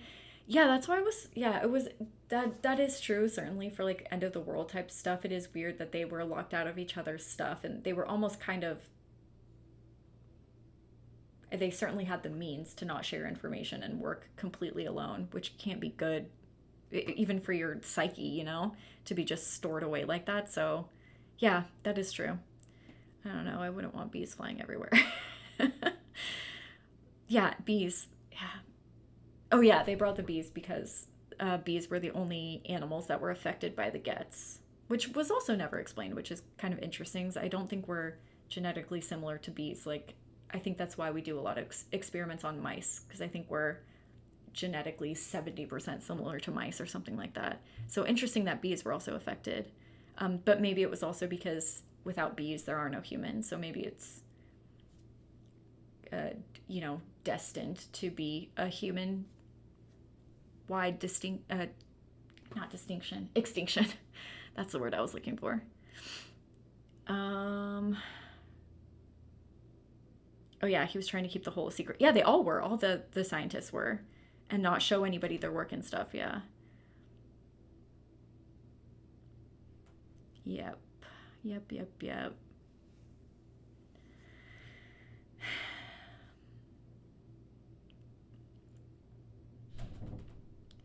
There were things I liked about the book and things that I didn't. I really liked the first 100 or so pages. The ending, I still don't know. I feel a bit weird about. If they had one big lab, they would have been able to talk each other out of dumb shit. That's true. It also could be there just for plot reasons. The Einstein poster thing was very much the behavior of a child. When I was very young, I drew on my bedroom with crayons and covered it up with a Star Trek poster so I wouldn't get in trouble. That's funny. I mean, he did have a lot of childish tendencies, certainly. I think the whole human race was at stake. They'd want to work things together, yeah. Oh, he covered it up to resist it. That is true. That's also true. He did do that. So, the ending, guys. What do we think about this ending? He goes down, he meets these beings. And also, I should say, too, for those of you who haven't read it, whatever these things are, these other dimensional beings or aliens or whatever, they were placed there as discipline from their own species. So they're like wily tricksters of their species, and they're basically being punished for whatever they did there. And so that's why they are at the bottom of the ocean, question mark? I'm not really sure. I don't know if they live down there. I don't know if they just are able to come in contact with things that are down there. I don't actually quite know. Oh, thanks for coming by. Okay, 2 stars for you. That's fair.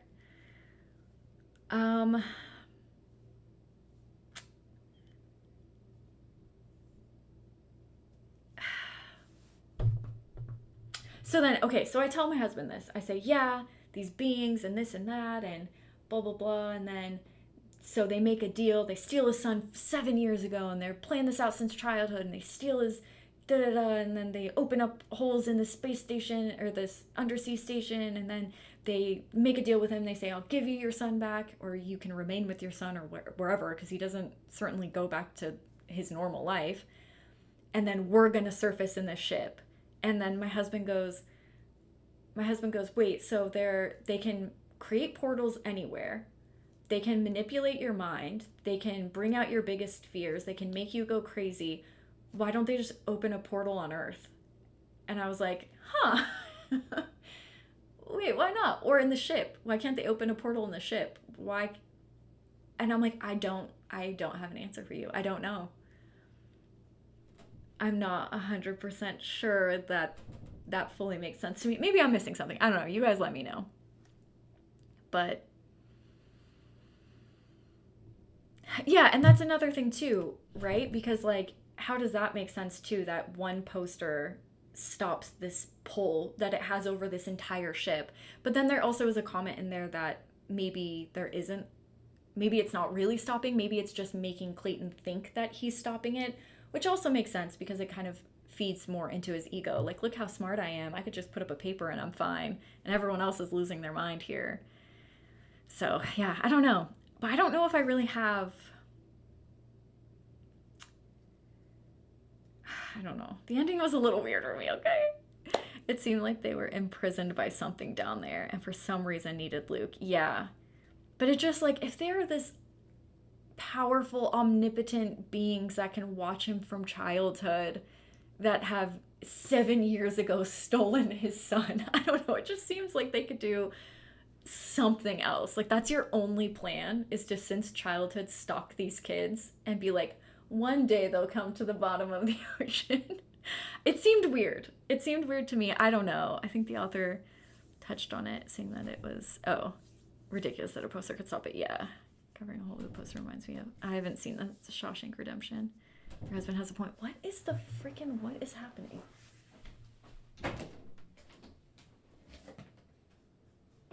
Bri?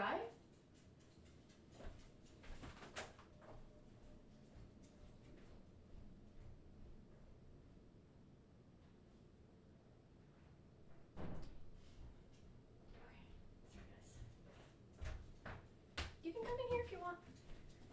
Okay, let me grab a piece of paper while I'm up.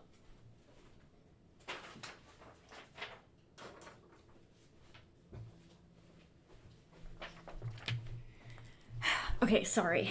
The freaking thing kept... I don't know what my husband's doing. I don't know where he went. And then... I think he left. And then but whatever. Okay, it doesn't matter. I just had to close the door. The other door. To my bedroom. Because of the cat. Anyways, sorry. Okay.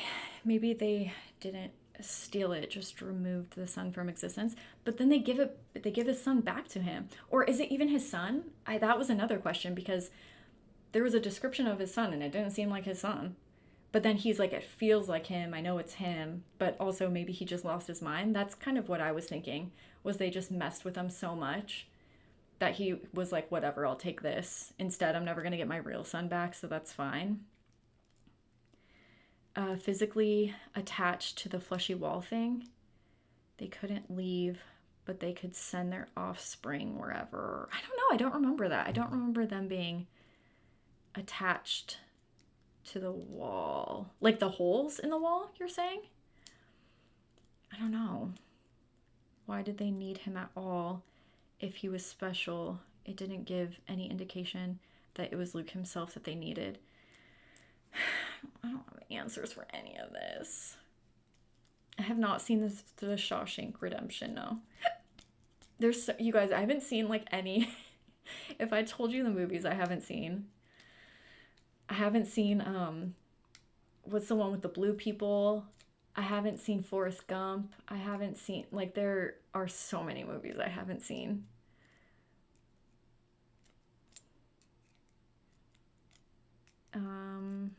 In the end, what are they and what did they want? I wonder if the author knew where he was going with this. So, yeah, I don't know.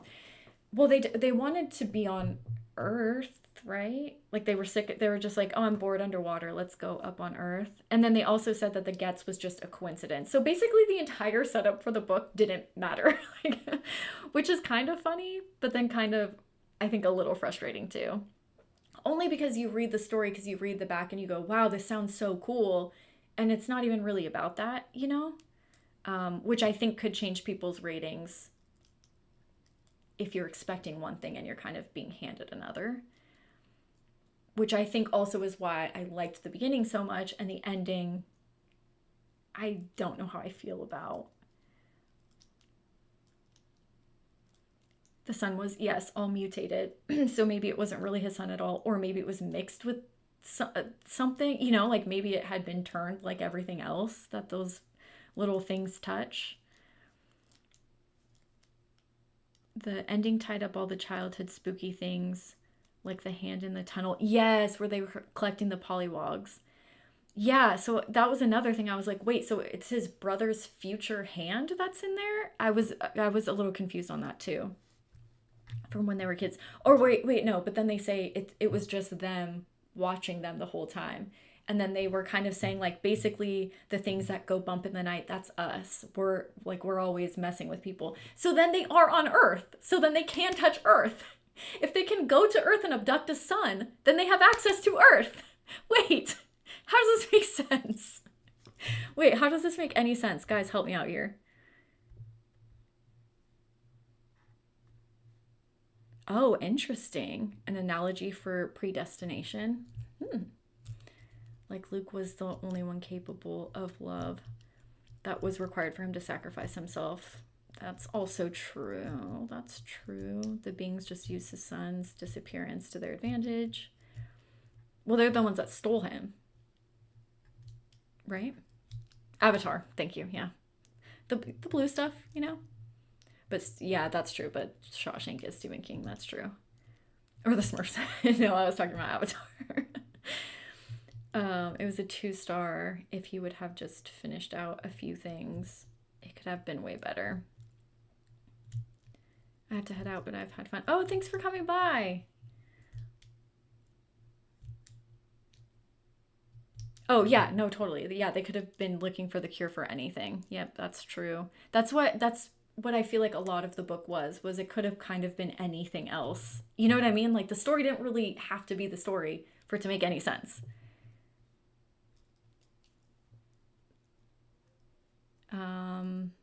Oh, okay, so you think it was just like an attempt at cosmic horror kind of stuff. I really liked the beginning too. I was like, deep sea, put me down there. I'm excited. The Gets was pointless. Yeah, a lot of it was just, yeah. Yeah, you forget about, and if you read at the back, that's what I'm saying. Like the back says, hey, there's this disease called the Gets. It's killing people. They go to the bottom of the ocean to find a cure. And you're like, oh, cool. That sounds fun. And then halfway through, you're like, what's the Gets? You forget about the Gets. They used their own children to spy on Clayton and Luke and steal him, but couldn't use their children to get themselves out. Right. Like, I didn't even think about that until right this second. That, wait, they have been on Earth this whole fucking time because they've been watching them. Maybe through portals or whatever, but they've been sending things through. So they can get... So, yeah, what purpose did these people serve? Why did they need to go up in that ship? I don't know. Oh, I don't think they actually have abducted him. Okay, so you're saying they just saw it and used it as an opportunity. That's very true because they do lie. They're not helpful. They're not, yeah, that's so true. That totally can be it. You're so right.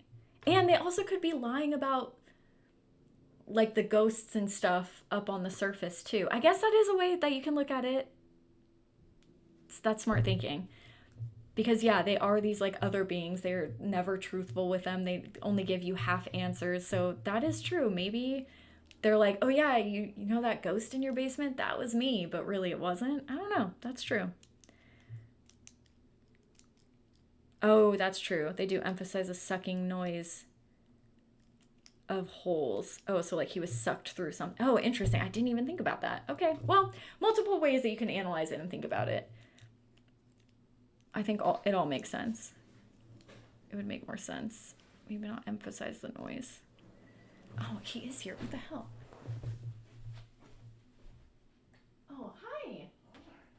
I'll be out in just a second. I didn't realize you guys were here. Can you open that door then? Is Brian still here? Or did he leave? I think I saw him move the car. Oh, okay. Can you just open my bedroom door? Because I closed it because I thought you guys left. Oh, gotcha. I think the cat's trapped in there. Okay, I guess they are here. What the heck? Okay.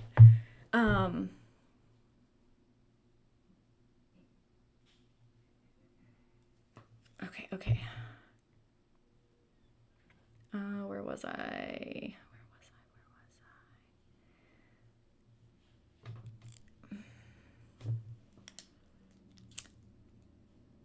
Yeah.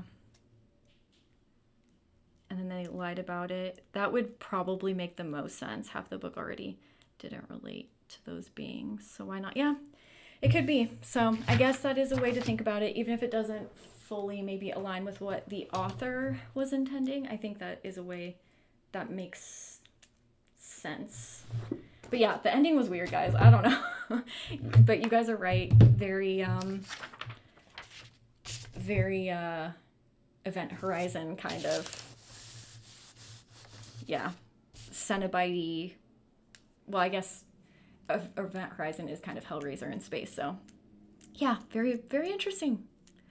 Very interesting. I did like the half of the book, and I do think he's a good writer. Like, there are some of the paragraphs that I read, I'm like, this is actually very beautifully written. I do like that. Not a fan of onomatopoeias. Confused a little bit on the ending.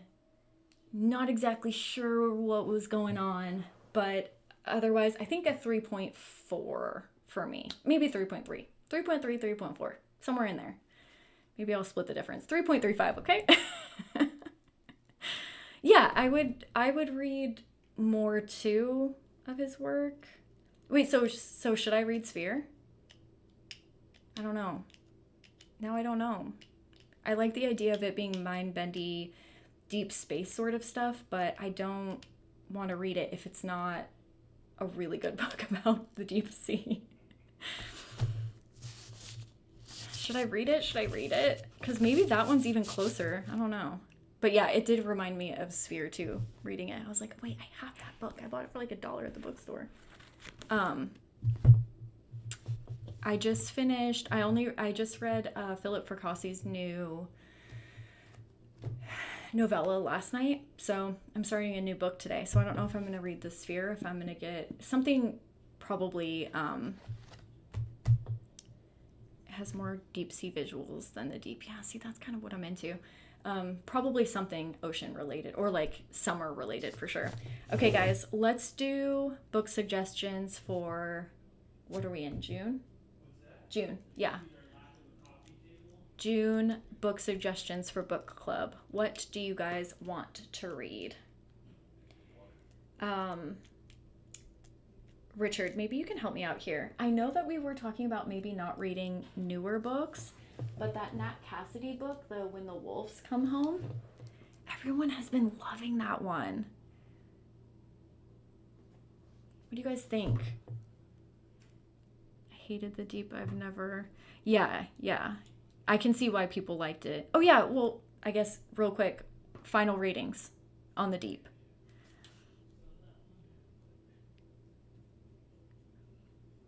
Yeah, and that's what's so cool is that we can all read a book, we can all come together and chat about it, and people have different perspectives, and that's cool, you know? Like that, 4.5 stars, 2 stars, like that's such wide variety.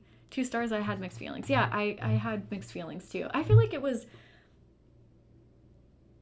a bad book, you know what I mean? Like it was an interesting read. I just think that the writer throws you off, and when they say, hey, here's what this book is going to be about, and then it's about this, you're like, well, but what about that though? What about, that's why I picked up your book though, because it said it was about this. So I feel like it kind of throws you off. 3.5 stars. Oh, that's cool. Hearing other people's perspectives made me appreciate it more. I gotta be honest, a lot of the times that's how I feel when we do these things, because we can talk things out and yeah, get different perspectives that we may not have otherwise gotten on our own. The Book of Cold Cases! Richard, I just got that one. So yeah, I'm cool with that. I just picked that one up at the bookstore. 3 stars, I would say 2. Okay, so pretty, that's why I think that's fair. Like pretty middle of the road. Not a terrible horror book. The body horror, fantastic. There were a lot of cool parts in it. But I also knew going into it that this writer probably wasn't going to be for me because I didn't love the troop the way other people did. So, but yeah, I'd say like pretty middle of the road horror. Not bad. 3 stars, 2, 3, 4 stars. Not bad at all. Cool. Cool. All right. Next book club, guys. What are we thinking? Richard, do you guys have When the Wolves Come Home? No, but maybe I'll just read that one on my own because I don't want to. No, Richard, it's not you. It's not you. I swear it's the P.O. box, please. That's why I stopped getting my stuff sent there. I'm telling you. And it had been weeks since my P.O. box since I decided to change it. So I don't know how it got sent there. I'll fix it. I am sorry for you. I apologize to you. A 4.5. It wasn't a literary masterpiece, but it was atmospheric. Like I could look over the things that I didn't like. And that's all you can ask for a horror book, right? Like if you're invested in it, you're interested in the story, and it creeps you out. Yeah. Oh, that is something that did bother me though. The guy's a vet and he's like, he pets a dog, but I just feel like he could have been more developed as the character of a vet, you know? Like he cared for animals, but I don't know. There were a few things where I'm like, you could have made him a little bit more vet-like. There were some, I can't remember if it was the Discord or ratings or views that I was reading, but there were some things like it being a centipede instead of a millipede. Somebody was talking about a corn snake being venomous, which they're not, it would have taken like 1 second to Google that. You know, like certain things that could have been a little bit more fleshed out, but whatever. Nat, was it you that said that he used venomous or poisonous instead of venomous, which I didn't even pick up in the book. And usually that is something that I'm like, you mean venomous, not poison. But yeah, I didn't pick that up in the book. If it wasn't for book club, I would have put it down. That's fair. Before he even got to the C and never picked it up again. Yeah, you persevered for book club. You did it for the club. Oh, okay. Yeah, I don't know. But I also don't want to recommend books for a book. Like, this is our book club, so you guys should pick. So I just picked Ronald Malfi's. Oh, I love Come With Me. So good. Oh, gosh. Get ready to cry. It's so good. I would have DNF'd it if it wasn't for book club, but I enjoyed hearing what others thought. Good. I'm glad. I definitely would not have read it right now for book club because I didn't love the troop like everyone else did. So I definitely probably would have pushed it off for a while, but I've had it for a long time, so I'm glad that I did read it. Oh, you noticed the corn snake thing too? Yeah, I just read it. I can't remember who said it, but I read that, and then when I got to that point, I was like, come on. I had difficulties finishing it. Yeah. But the setup and body horror was cool. Yeah, and to me, that's worth it for a book, you know? Like, it's worth it that for the first 150 pages, I was like, oh, this is cool. And then the body horror stuff, the guy's arm falls off. I'm like, oh, hell yeah. Oh, yeah, okay, nah, I thought so. I also mentioned The Cell by Stephen King, but I can suggest that another time.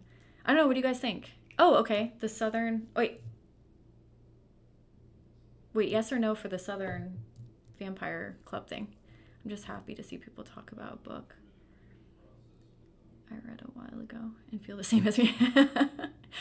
I love Blackmouth, so I'm a fan of his. Yeah, Blackmouth is Blackmouth is my number 1, and then Come With Me is my number 2. It's right below it. So good. Yeah, okay. The Southern, I have that book too, so that's nice. The Southern Book Club's Guide to Slaying Vampires. It's a long ass name. Okay. Maybe any other suggestions for next month's book club?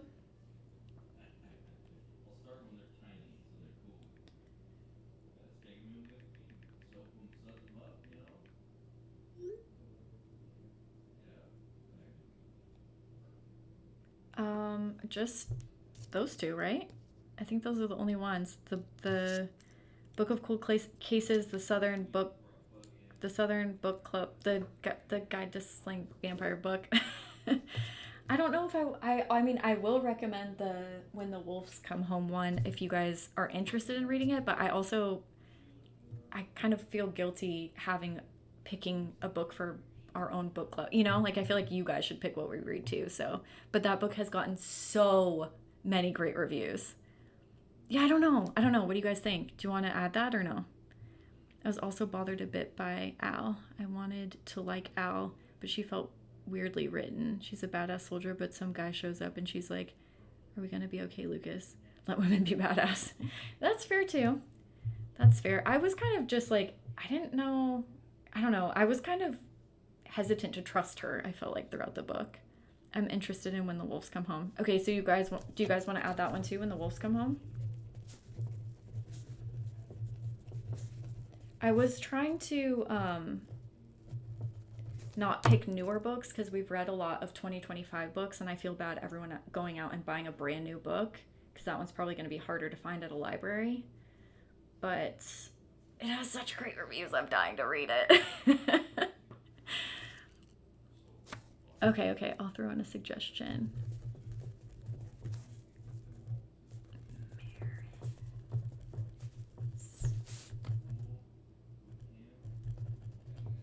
Terror Tome.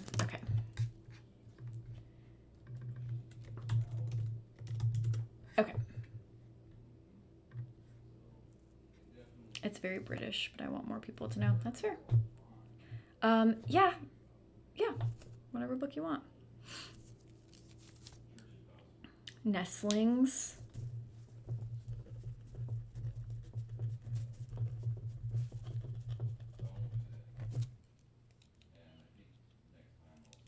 Okay. Dead Silence.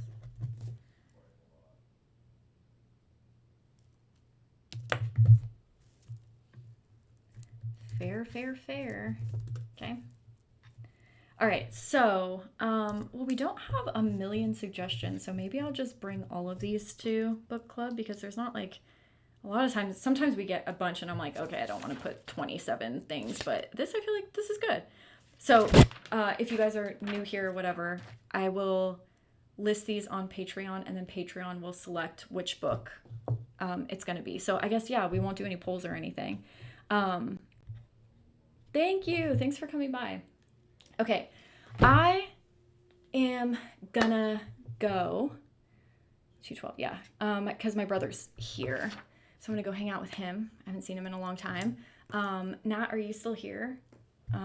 Should I get boba again? I was like, oh, I hope Nat's here today and she can convince me to get boba at the end. Yes, The Haunting of Hill House. Wait, yeah, no, yeah.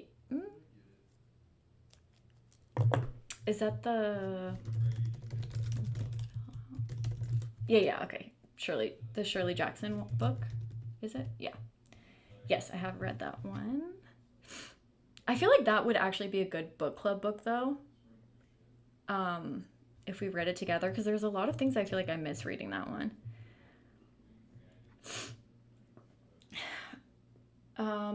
Richard, it's gonna be the same, it's gonna follow the same order. So like next Sunday we'll have reading sprints, then the next week after that we'll have a movie night, then the next week we'll have a movie night, and then the last week we'll do a game.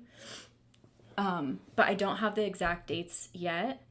I'm gonna try to get some work done, but it might be after my brother leaves. Like I said, I haven't seen him in a really long time. And we're gonna go stay at my aunt's house for a night, so that'll be fun. So I'm not sure exactly, but I will have them up to you. I will have them up for you. I mean. Okay, Gone to the Wolves. Yes to the boba always. You got my back, Nat. I wasn't gonna get one yesterday, and then you said it, and I was like, you know what? After that stressful game, I do deserve a boba. Oh, so funny. Okay, yes. I'm going to see Bring Her Back. Yes, I promise I will. This week for sure. Sometime. Yeah, so we have movie nights on Patreon. we do 2 movie nights a month. Oh, Richard, I have to put up the movies that were selected too. I'm so behind. I'm sorry. You should try that boba game. I'm gonna do that too. But yeah, we do like reading sprints and movie nights, and we play games over on Patreon. So some people are on the Patreon, and yeah, that's why they're asking about movie nights. Yes, everyone, thank you so much for coming. Super appreciate it. This has been really fun, and I'm glad we dove into that guide together. And yeah, we'll see what the next book is, and then I'll post it for you guys in probably like the next few days. And then next book club will probably be around the 1st of next month as well. But thank you guys so much. Oh, okay, never mind. It'll probably be on the 6th of next month because the 1st is a Tuesday. Yeah, and I have my other book club. Yeah, okay, so thank you so much. Appreciate you being here. And I will let you know when the next book club is on here on YouTube and on Instagram as well. So thank you so much. I'm going to have fun with my brother. I'm going to get a boba because of you, Nat. Bye, guys.